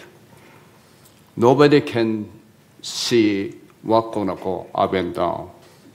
Nobody can be 100% sure to say either way. But we can see for sure it is better than 1%. 5% is better than 1%. So if we take that 5% in the longer term, then it's better when it goes down, let's say 3%, we'll be laughing. We'll be happy with the 2% gap, which we are taking. But if it goes up to 7%, we are hitting our head, we lost that 2%. But I would like to see that at this time, I like to see that 5% as long as possible, either way, but it's better than 1%. Okay, you know, everybody see that the financial report, we are not the guy in Wall Street. Even the guy in Wall Street, they all mumbo jumbles. They don't know exactly, but it's definitely better than 1%. So I like to see that little longer term. Then I also have a question to Andy. To have a trench every 3 months, or whenever Marco said when we can invest in 1 year period right now, or are we investing every 3 months different? My understanding is every 3 months we invest a fourth of our money for a year. Okay, so my question is every 3 months we have a quarter trench the coming portfolio in. rolls. But roll over, we can do 1 year or 3 months. No, we're doing. Well, we have a policy that, no, we can't. We can't go beyond the year. The current policy. Yeah. Beyond the year, we cannot, right? So we can go up to 1 year. Is that current policy? Yeah. Yeah. Yeah. So my question is, I think this we have to discuss at this point. Can you go beyond the 1 year? That the question is, right? Yeah, you see that there's two things involved here, and one of them is the yield curve. The second thing is the type of instrument. Typically, some of the longer, if you get into a fund, look out. You know, we're investing in government securities, really safe. But, you know, people chase yield, and they get instruments that maybe there's concentration risk, a bunch of things. So we want to avoid that, too. Davis Sterling tells us if it's a contest between risk and return, we err on the side of risk. We don't increase risk chasing return to a point. So our policy right now in prudency is to be opportunistic, but still to reflect that it's everybody's money we're talking about here, and we don't want to unduly put it out there chasing yield. Chasing yield in a negative sense is bad, and we don't do that. So we're trying to be consistent, and that's why the policy was developed. We're getting 4.5% roughly now, which is great historically. How long that game is going to last, I don't know. But at some point, the Fed has said they want to drop the rates to 2%. That's a long-term number. And, 25 basis points, 50 basis points is one thing. A couple hundred basis points is another. And we're not there. So really talking about minor stuff, and you don't want to take a lot of risk for minor stuff. So I agree. Keep what we're doing. Yeah. Okay. So I'm trying to get us past this. I just want to make a motion that we vote on keeping our current plan of as they come due every 3 months, we roll them over for a year and just maintain that until we have some discussion in the future. That's all. Okay. I second that. Okay. Okay. And I think David hit the nail on the head. I think we have to do our due diligence for the risk of what hit against our reserve before we go 3 months, 1 year, or 2 years, because without that information, it's all,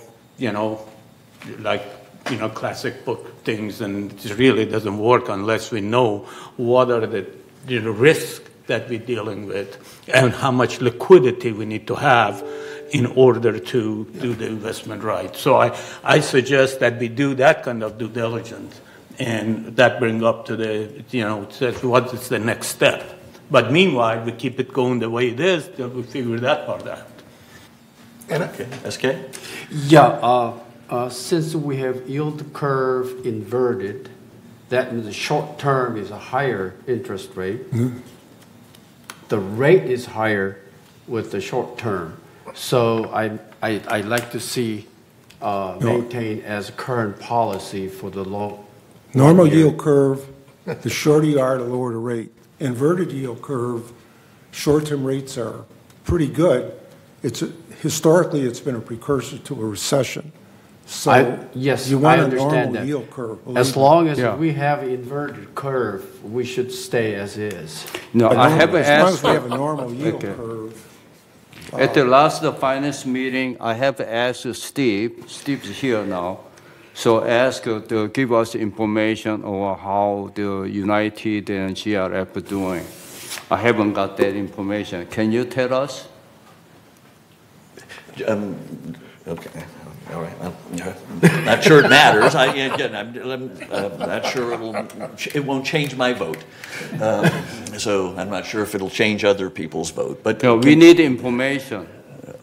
So just for clarification, are you speaking to the policy? How are you different? Or are you asking in terms of how they're actually invested? How they are doing the policy-wise. You said, I asked you last time, we need more information from United and the GRF, how they are doing, what their policy changed or doing it. Correct, thank you. What's the difference from us? Correct. So GRF is similar to you where it's not defined in terms of what the term of your investments should be. So the direction from the board, obviously, for third was to roll it over every 3 months when it comes due, put it into a year.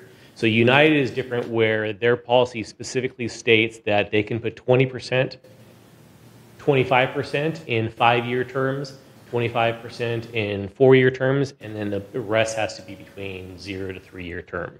So that is within their policy. And currently, that is how they're invested. How about GRF? GRF is all within 1 year. Same as us? Correct. Okay. Thank you. Mm-hmm. SK? I have a question to Steve. Steve, United and GRF was in financial problem when they invested into the bond market. Am I correct?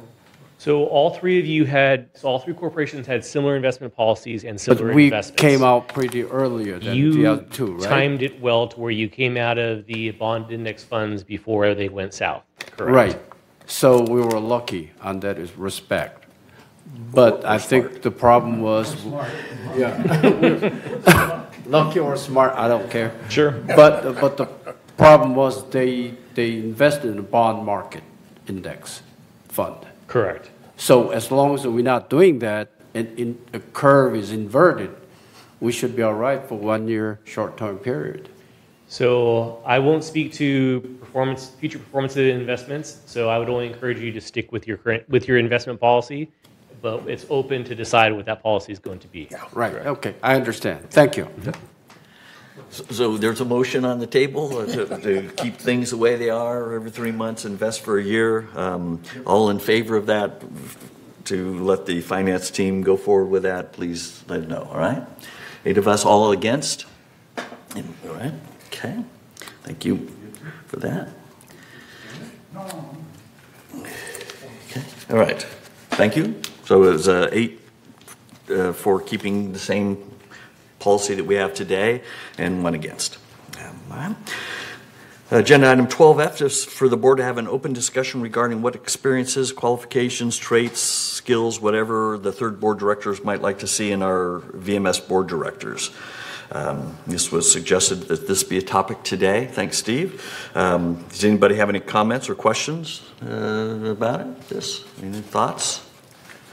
I'll start. I'm not sure if Ira, you were going for saying, as I mentioned in my opening remarks, I think VMS should try to work as if it were a for-profit corporation. So I think people that have worked in a for-profit company and kind of understood the way it works versus, say, a government that might work differently and have different expectations of itself. I think that experience with a for-profit company might be a good thing for somebody to have. Not necessarily a requirement, but might be something that we'd be looking for. Okay, I'm throwing that out. Any other ideas or anybody disagree with that? Or Andy, you got some thoughts? No, I second that. I think, again, using to cut to the chase, VMS is even though it's a not-for-profit in a sense, even not-for-profit should operate like a for-profit company when it comes to the financial stuff,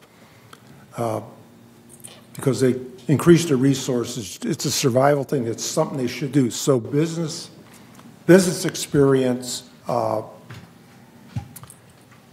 is very important, and the higher the level, the better, because you need to think also strategically.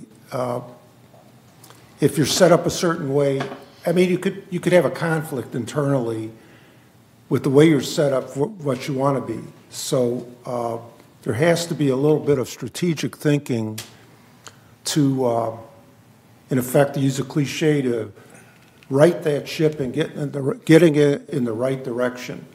So I can't say enough that, and it's hard to get, but when you get it, try to use it. The second thing is that I think the potential candidate, the more understanding they have of where the mutuals are coming from, the better they can perform their role as VMS. Now, we know that each of us in our corporate roles has a fiduciary duty to that corporation. And there are times, and I can't think of many, when they're at conflict. Davis Sterling, among others, would say that we have to be loyal to the corporation we're in. And fine. But I think you need to have an ability to work around a conflict, to find some middle ground. Because in the end, VMS is really here. VMS is serving us, but we're here for the residents. And we need, a board member has to think ultimately what benefits the residents, not just the corporations. Thank you. Okay. So what I've heard from you in summarizing them is maybe middle to senior level management in a for-profit company would be helpful. Someone who understands that their role is to represent the third board. You mentioned Davis Sterling. So VMS is not part of Davis Sterling. They aren't an HOA. They're a corporate government state company. So they aren't required to follow Davis Sterling. So they do have some slightly different things. So I'm just paraphrasing that. So Reza? Thank you. I work for two of the largest not-for-profit corporations in the country. Our motto was that we are not non-profit, but we are not for loss either. Okay. Any corporation is not said to be losing money. That's given, even if you're not profit. So it is a little bit different between non-profit and not-for-profit corporation also, the understanding. Those companies, we have the savviest business people, at the CEO level and CEO level. That means you're running a business. A business, even it says not-for-profit, when you turn a profit, the only difference is your profit turn into either philanthropic or into the organization. That's you're allowed to make as much money as you want as long as you reinvest in your organization or charity organization. So we cannot hide in the VMS behind that we are not for profit, so we cannot do any kind of things. We need to run this as a business, and the profit will be reinvested in our community. That's how it should be looked at. Okay. So to me, a VMS board member should have a extensive management, a business understanding of how to run an organization that want to run profit and reinvest in the organization. Okay, great, thanks. Moon and then Ira? Ira, Moon's point? Ira, you go ahead first. Okay. He raised it. Sure, I missed that. So far, I believe we're all kind of circling the wagons around the same idea.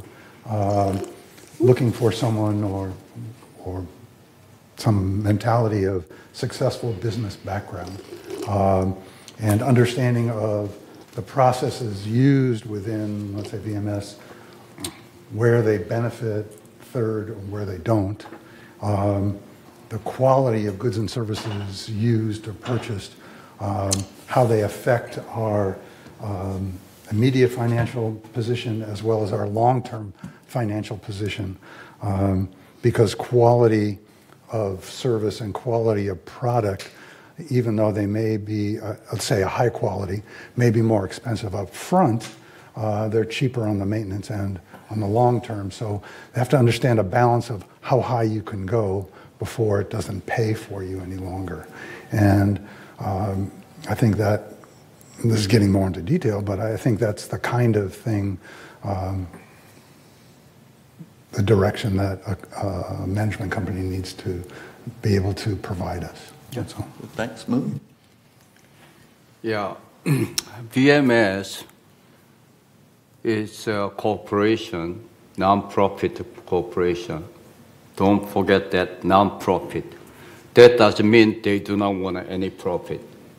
They want to make as much profit, but when they report it, they become non-profit. How they do it? Whatever profit make it, they can use internally, raise a salary, buy another car, whatever, they used up their money. Let's say I made $5 million, they can use up, they can make a zero, then it become non-profit, they didn't make any profit. So if we got illusion because they have name of a non-profit, they are not going to make any profit, whatever they are serving us. There are several problems with the VMS, what I see. I do not know the previous management company. They must have some problem, so we changed it. But their service is not up to standard. Many people, many residents I hear complain. Okay, maybe 80% their service is great, but 20% are louder speaker or whatever we hear, okay? But still, we want to be better service in general, okay? Second, their mindset because we cannot touch you guys. They cannot touch me. So who are you? So that kind of mindset is a very unfortunate interrelationship between board member, resident, and VMS employees. Okay, thirdly, lastly, as the Ranger said, the money issue. They want to make money. They want to squeeze money from us. But I've been raising my voice so many times. Significant portion of our residents have very limited resource. We keep on every year 5-6% raise is acceptable. Our director has that mindset, BMS that mindset, and then even some of people said if they cannot pay that 6-7%, they shouldn't be here. They should sell the house or rent it or move out. Is that what you want? Or we have to be more attentive to those demand or those people who need it. So we have to think about. So VMS will run like a business like hell. They'll make a profit, but somehow CPA accounting manner, they will just erase it. So we have to guard ourselves, our resident. If we don't do that, we'll be run over. Many different ways. Better service, better relationship. We are losing our money out of pocket. Thank you. Thank you. Any other comments, questions? Okay. I've used this cliche before, the perfect is the enemy to good. Here we are saying what we like, but, who's going to be, you want a rainmaker, to use a term in the industry? No, I think what you want, we need to improve the bench strength, to use a baseball analogy, of VMS board, the bench strength. And beyond that, VMS per se, the board has a responsibility to structure itself so that it doesn't rely on individuals. For many years, I worked for a Japanese company, and even in this market, we had these rainmakers, and that's get the right rainmaker. The Japanese always said the system should produce the results. People come and go. Easy said, hard to do, but it is a laudable thing. The system should produce results. So I would hope that VMS board would have something to build on collective reasoning. In other words, something like an operating committee, staffed with VMS board members, but also supplemented with advisors, however you get them. And to boil it all down, I wouldn't look for this one person to be a miracle worker, but rather someone who could work with other people so that the sum of the parts is, the whole is greater than the sum of the parts. You get what I'm saying? Synergy, a person who can be a team player yet bring ideas. That's what we ought to be looking for. Not a rainmaker, but someone who could work within a framework of cooperation. Thank you. Thanks. Okay, good. One of my notes was similar to what you said. Someone who thinks creatively and is not afraid to say what they think, even if their thoughts are different than others. Because I found that sometimes my goofy ideas spark ideas from other people, even though, but are okay if they're outvoted. Someone with good negotiation skills, able to convince others, work well with others, all good stuff. SK? Yes, since the subject of this item is qualification of the VMS board directors representing our third board, I want to make very short comment. First, I'd like to see the director who assigned to this VMS board has a good quality to improve efficiency of the VMS BMS working.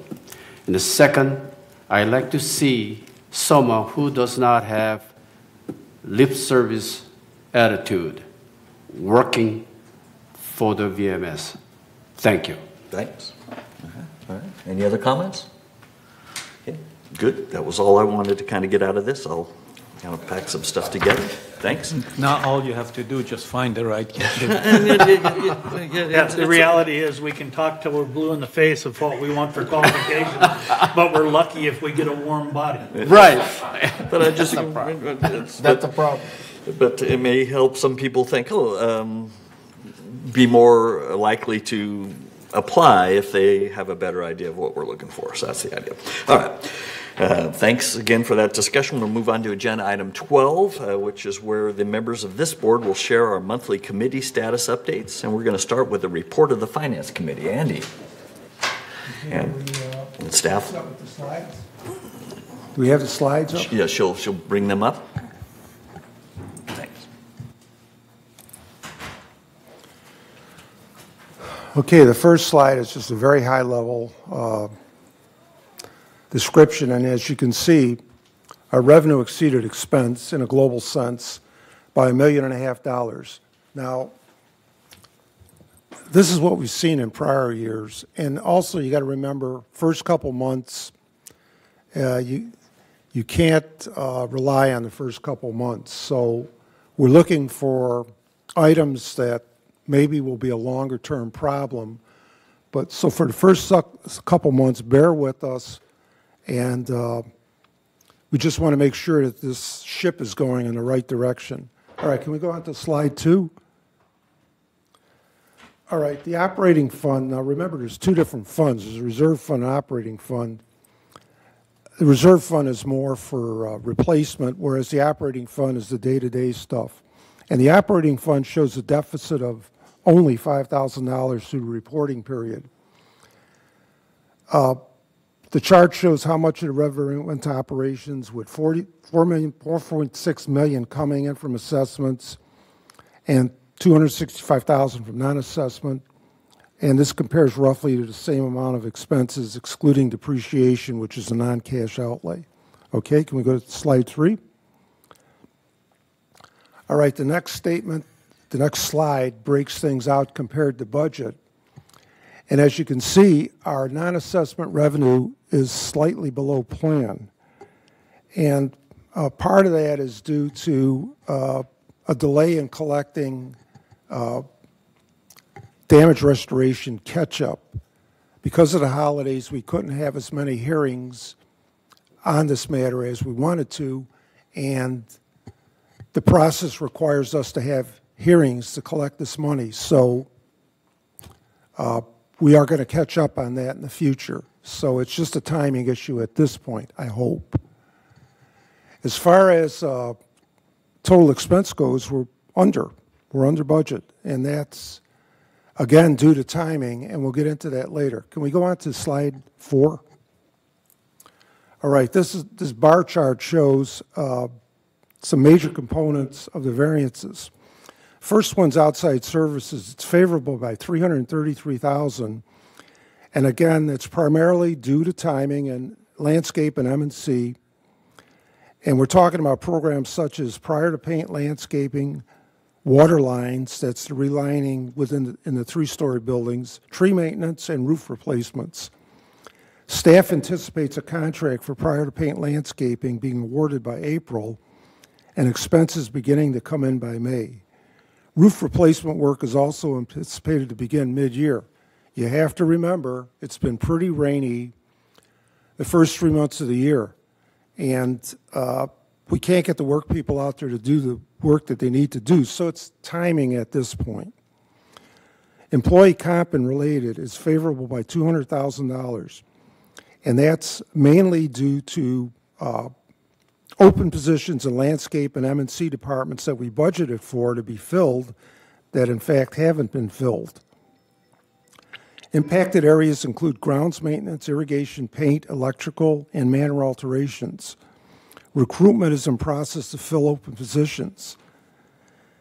Recognizing that we're really having a problem getting people, grounds maintenance contracted out shrub bed maintenance to outside vendors for the pruning weeding cycle as they continue to fill open positions. I know our residents have reasonable expectations about how things should look, but the reality is you can't get things done if you don't have the people, and we're having trouble getting the people. So it's not an excuse. It's just an explanation of what's going on, and we hope we can turn that around. Investment income is favorable by $132,000. Now, in this year's budget, the investments were budgeted to earn 2.5% for the whole year. In fact, they're earning about 4.5%. So that 2% or 200 basis points on $30 million invested is $600,000 annually. And, quarterly, roughly you'd expect $150,000 built-in favorable variance. Now, you might argue, why didn't we budget more for interest income? And the reason is we're being conservative because we know interest rates can go south, and that'll affect our returns. So we took a midpoint.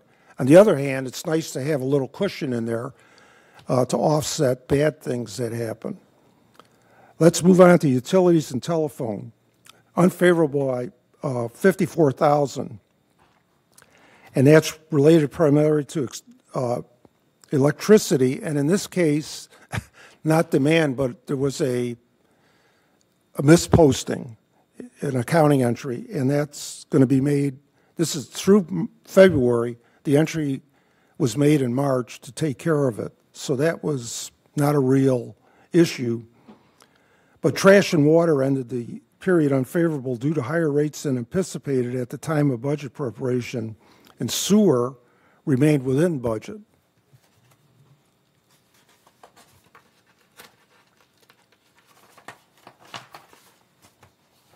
Finally, we're talking about fees and charges to residents. $452,000 unfavorable. Now, this is due to the timing of billing requests for backlog damage restoration cases. As I mentioned earlier, we have a process. People are entitled to due process, and by and large, most people agree with our assessment of the situation that they're responsible. But they won't pay until the process has been gone through, and we've got a delay in getting that process completed. So by and large, it's resulted in just a timing delay of getting those payments. Something we're going to watch so that it turns around in the future months. Okay, let's move on to slide 5. Now here we're talking about a breakdown of fees, and these are non-assessment revenues earned to date by category, and we compare them to the current year's budget and the prior year's actual. And the reason for that is prior year is an important thing to know because you can do comparison, year-over-year comparisons when you have that detail. So not only are we looking at comparison to budget, we're looking at last year. And I think as some of our directors have requested, they'd like to know percentage increase, and this chart gives you that. So our largest revenue generating categories were investment income, resident maintenance fees, and sales and leasing fees. Non-assessment revenues totaled $506K through reporting period, and that's, as you can see, the year-to-date budget was $852, so we're short $346, which is mainly, it's really in resident maintenance fee, which includes the catch-up on the assessments. So it's largely a timing issue at that point. At this point, but we'll be watching it closely so that it turns around. Okay, let's go on to the next slide. Here we're dealing with expenses by category, and again, we show them compared to current year's year-to-date budget and prior year's year-to-date actuals. In our largest expense categories, as always, are employee comp and related, insurance, and outside services. As you can see, outside services were favorable to budget, and that's because of timing. Raining and whatever, the workers can't get to do the job, so we redeploy them to the best we can, and we save money doing that. But what it also means is things that were supposed to get done weren't done. So again, we're hoping to catch up on that. We'll be watching that very carefully. All right, let's go on to slide 7. Non-operating fund balances, and in this particular case, this deals with what people typically call the reserve, but in effect, we have several additional accounts which function as backstops to things that happen.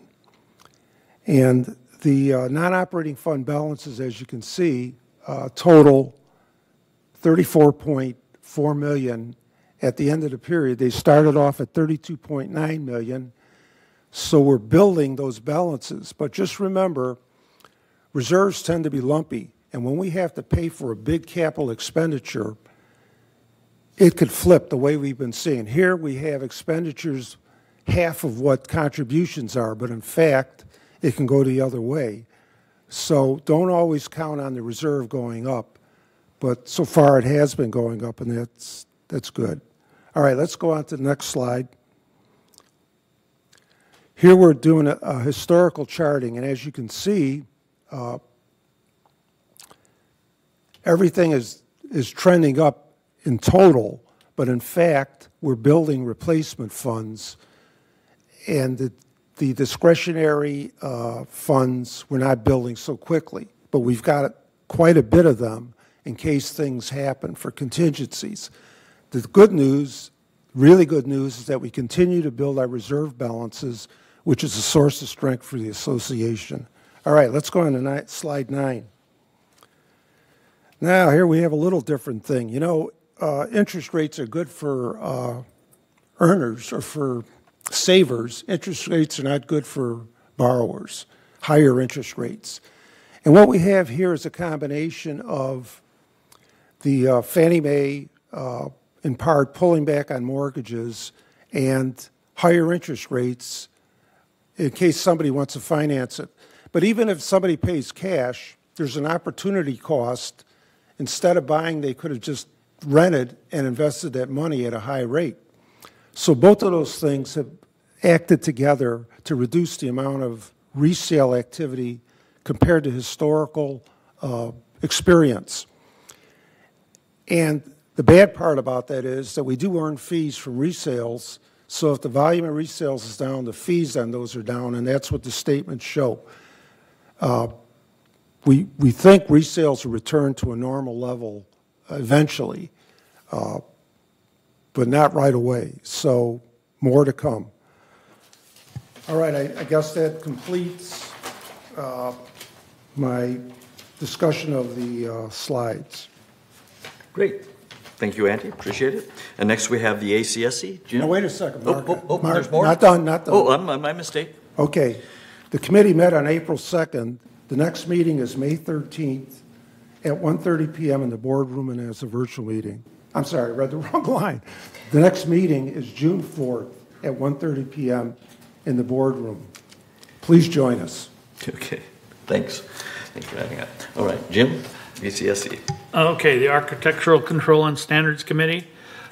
We continue to update standards, as we saw so many taken care of in the board meeting today. In addition, we are improving our resale inspection process for first inspections and record keeping of manor alterations so that buyers are better informed as to their responsibility for all previous alterations they inherited from previous owners. To add to that, we had some discussions here today about statute of limitations, and in reality, we have no statute of limitations because we may not know that unauthorized alterations have happened until they fail and we break into a wall and discover that it's not the HOA's responsibility because that alteration was done inappropriately. In addition, Director Moon commented about things paying penalties and having them go forward. Well, what in essence happens is they will only approve that and pay the penalty because that alteration would have been allowed under a mutual consent had they actually applied for it originally. So they're just paying a penalty because they didn't do it as original work, but it was done appropriately. So just to try and make some of those clarifications, our next committee meeting will be on May 13th, 2024, in the boardroom and as a virtual meeting. Great. Thank you, Jim. Brad's not here, so we won't be talking about the MNC committee meeting. So we'll hear about the landscape committee. Ira? Okay, so we have a lot of things going on, but nothing really quite finished yet. We're getting more information every month to be talked about at our meetings with regards to tree work status, the project log, updates on slope renovation, slope maintenance.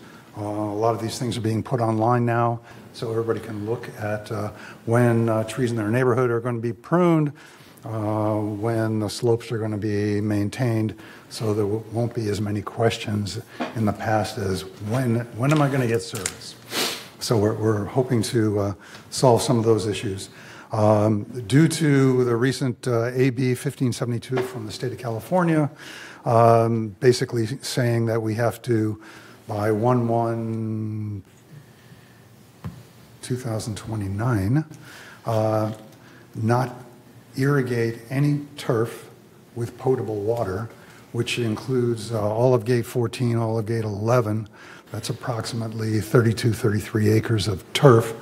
We're hoping to start a program, I'm hoping to start a program before the end of the year to start to remove 6 acres of turf every year, so we don't get burdened with doing it all at once and not being able to and getting penalties from the state. An inspector has been hired, and I hope to get a list of exactly what he's going to inspect next time. They're trying to move a paper list to an app, and hopefully that'll be finished by the next meeting, and we'll be able to look at that at our next committee meeting. There's the update on the prior to paint oversight that should be hopefully talked about today in our closed closed meeting later on today, and hopefully that'll get started shortly. We're also making a list of, or landscaping has been asked to make a list of undesirable trees, so we can get ahead on that and start to save some money and pull out trees that are problematic around walkways, driveways, and the like, so we can replace them with trees with roots that go down rather than out and don't break up our community, causing us extra cost. There is a slope identification system. It's basically a mapping system for the entire community that's being looked at. We're trying to make sure that every area gets mapped so no area gets missed with regards to maintenance, which unfortunately some areas have been missed in the past. And one other thing, mostly everything, we are trying to refine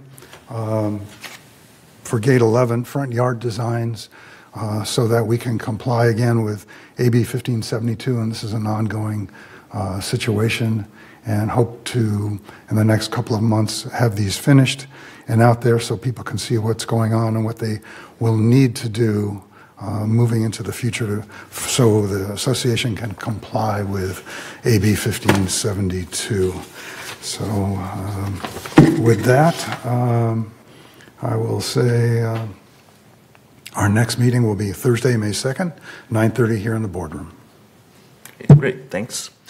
Jules is not here, but I will say that the next quarterly Water Conservation Committee is next Thursday, April 25th at 2 p.m. here in the boardroom. And finally, from a third mutual committee perspective, we have the third Resident Policy and Compliance Committee. This committee last met on Tuesday, March 27th. During that meeting, the committee discussed the financial qualifications for purchasing a manor within Third Mutual and reviewed and approved changes to Third's temporary storage container policy and Third's internal dispute resolution policy that the board voted on earlier today. This committee will next meet next Tuesday, April 23rd at 9:30 a.m. here in the boardroom.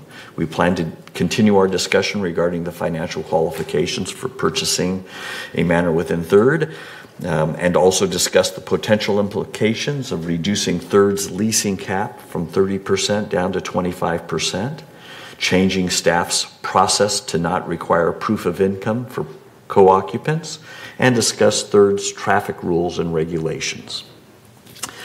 And that's all we have for Third Mutual committees. We'll now move on to agenda item 13, where we'll share our monthly GRF committee status update, starting with the GRF Community Access Committee, or CAC. Andy? Yes, that committee just met on April 11th, and financially speaking, the recreational activities are favorable to budget, bottom line. And that's even after there was a shortfall on golf revenues because of the rain. People can't play golf in the rain. They hope to make that up. And the way the budget is set, it's pretty much spread evenly, but we know golf has a season.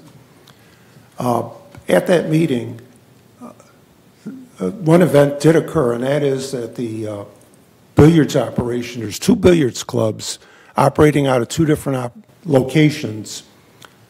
They met with GRF, and they've been consolidated into one location to allow GRF to have more rentable space. So here's a situation where 2 clubs took less for the benefit of the village.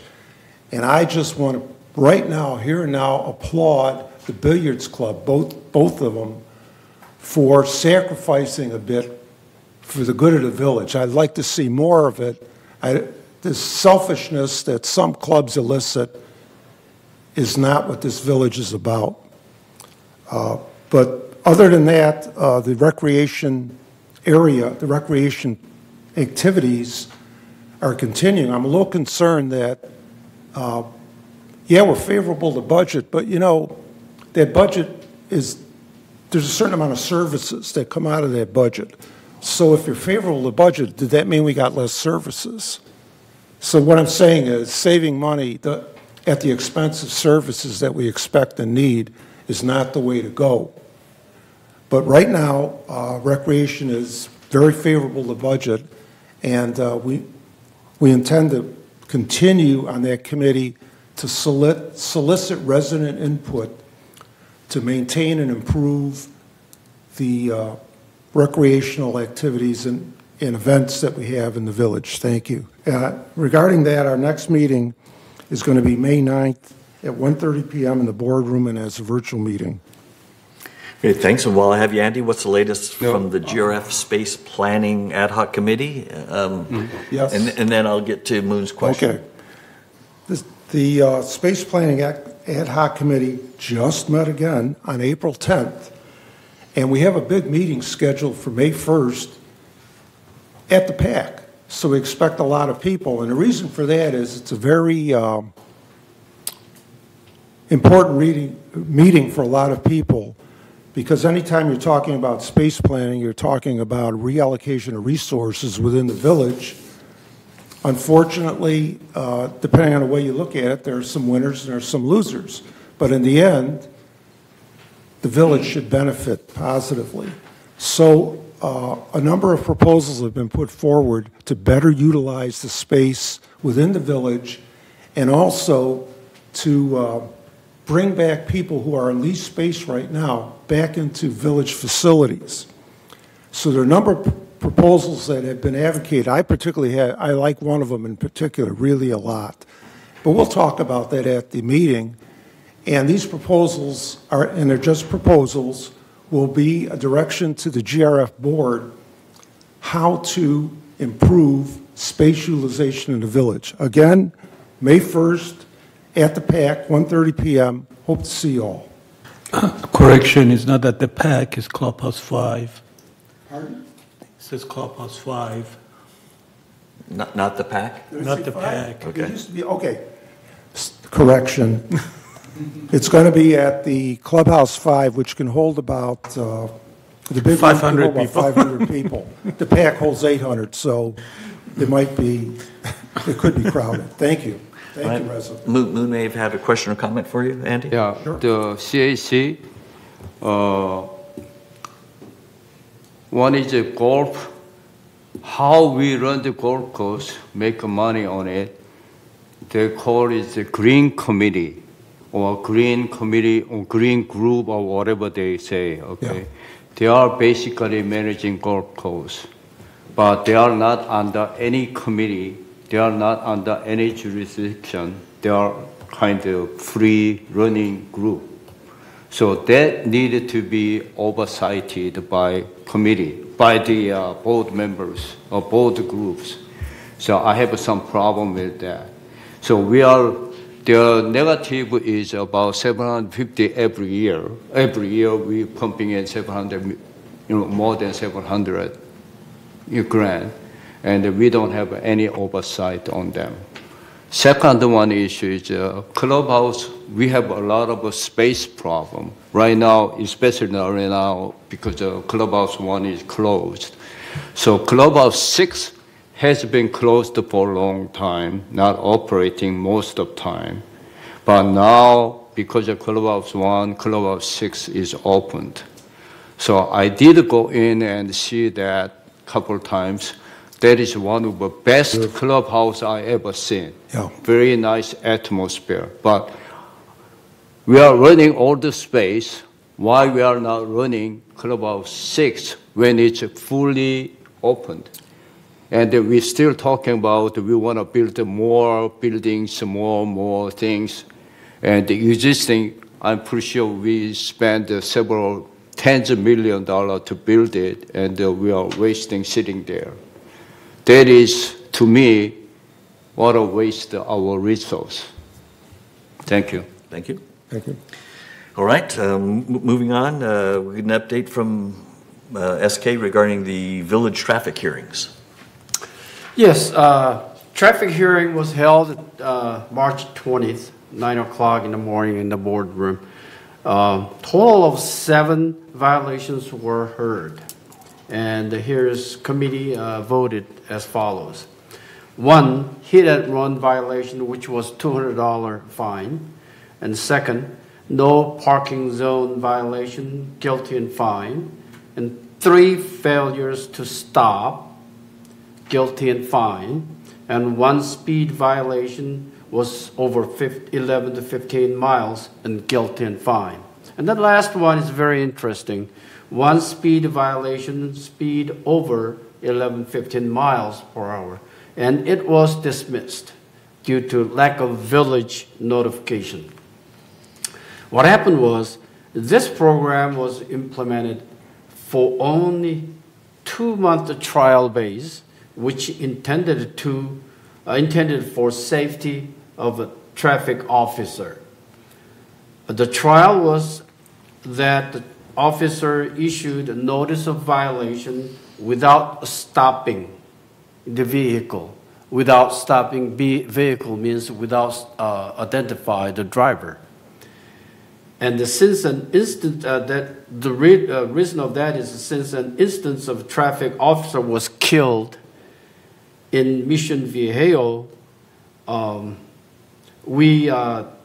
since an instance our VMS staff set this trial without a well notification to all village members. This created a lot of confusion and a lot more workload for security officer and supervisors. So lack of notification, we dismissed this violation. That was very interesting. And next the traffic hearing is scheduled April 17th, which is tomorrow, which is I cannot attend, but I believe Dave, you will attend to that. 9 o'clock in this morning. You got the package? Yes, I did. Good, thank you. Thanks. And while I have you, SK, what's the latest from the GRF Information Technology Advisory Committee, or ITAC? The GRF ITAC meeting was held on March 29th, 1:30, as a closed meeting. This advisory committee overseeing development and implementation of Microsoft-based Dynamic 365 software program, which is ERP, for entire Laguna Woods Village organization. Last month, I reported about the delay of Go Live program, but this advisory committee staff reported that the ERP project was made good progress last month, which is March, aligning with the planned milestone and objectives. The team was demonstrated a significant commitment and the business process knowledge in advancing the project strategies.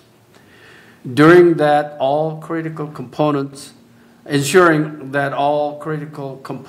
are developed and integrated according to functional design and specification. This is what our staff suggested for the reporting. But my final report is ERP plans are, first, April 26th, which is a couple days after, user acceptance test, UAT, to be completed. And after that, June 7th, user acceptance test, second, signed off. And the third, July 15th, mock live will be implemented.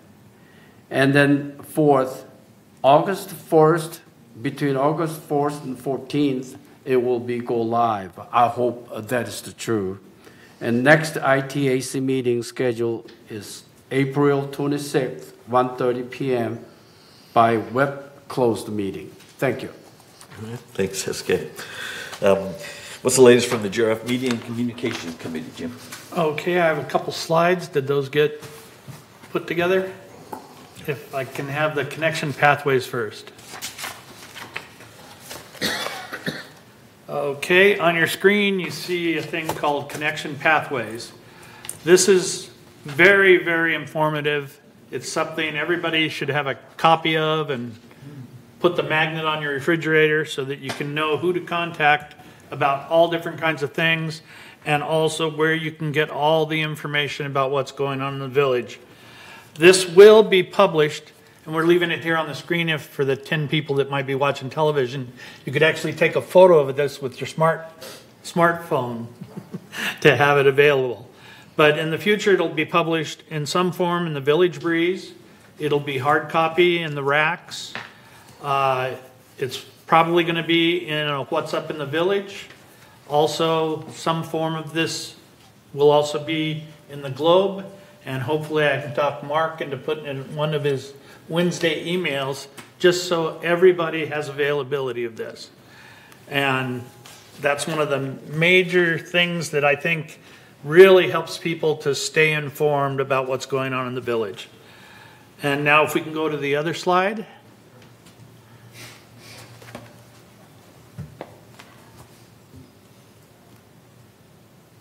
Okay, if you see on this slide, if you go to the home page, Laguna Woods Village, and it starts with where new adventures begin, and just below that it says Community Tour Experience. And Siobhan talked about this a little bit today, but if you click on that, what you get is a 20-minute video basically showing what the docent tours that were done live used to provide, but at a much, much less cost to the village in order to do this. And I encourage old residents, new residents, all residents to view this just to refresh yourselves on what is available here and where everything is. Along with that, the Media and Communications Committee has been put in a split from the broadband. It's in a different department now. We're only meeting once a quarter, And along with that, we've updated the committee charter because our responsibilities are for communication and not for the actual hardware of broadband and that anymore. So you may get less reports, but there'll be a lot of information through all of our different publications. And with that, our next meeting will not be until July 15th, 2024 at 1:30 p.m. Great, thank you. And finally, do you have any updates from the last GRF Disaster Preparedness Task Force? Yes, Disaster Task Force Committee meeting was held March 26th, and here at the boardroom at 9:30. In that meeting, committee discussed many agenda items and discussed as follows. First, review the shelter-in-place training at Clubhouse 3, which is packed, on March 15, and it was very successful training, which was organized by Ms. Grace Stansel. Second item, discuss pet evacuation plan by Ms. Sandy Benson. And third, Director Eric Nunes discussed coordination plan with the city for emergency operation consulting firm. Fourth, Officer Dan Laurie stated that antenna installing at Clubhouse 3 may be completed in June. And the next DPTF meeting is scheduled on May 28, 2024. Thank you. Thanks, SK. And the following GRF committees have not met since the last third board meeting of March 19th, so there are no updates for these. The GRF Finance Committee last met on February 14th, and the date and time of its next meeting is to be determined. The GRF Media and Communications Committee last met on February 21st and is scheduled to next meet tomorrow, April 24th at 1:30 p.m. here in the boardroom. The GRF Broadband Ad Hoc Committee last met on February 14th and is scheduled to next meet on April 19th, and that is a closed committee. The GRF Mobility Vehicles Committee last met on February 7th and is scheduled to next meet on Wednesday, May 1st at 1:30 p.m. here in the boardroom. And the last one is the GRF Landscape Committee met on February 14th and is scheduled to next meet on Wednesday, May 8th at 1:30 p.m. here in the boardroom. And that concludes our committee reports. We're now at agenda item 14, which is for the board to note any items they'd like to be discussed at a future board meeting. So far on our list, we have the three items that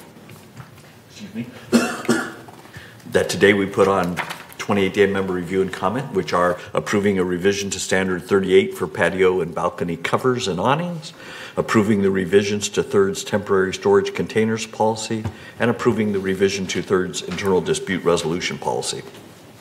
Are there any other items that anybody would like to add to be considered for discussion at a future monthly open board meeting?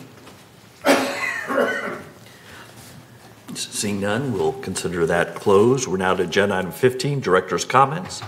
Do any directors have any last minute comments they'd like to share with the board and our members? David, any final comments? Thank you all for a warm welcome. Much appreciated. Thanks. Moon has nothing? Ira? Okay. SK? Jim? None. None. Chris? Okay. Andy? Reza? Okay, no. Okay. All right. Staff? Saying no. All right. Excellent. So it's now 12:13. With that, we will consider our open meeting business completed. At this time, the monthly board will recess for 17 minutes. And then the executive committee will reconvene to executive session. Thanks as always to those of you who have participated, and thanks to everyone for listening.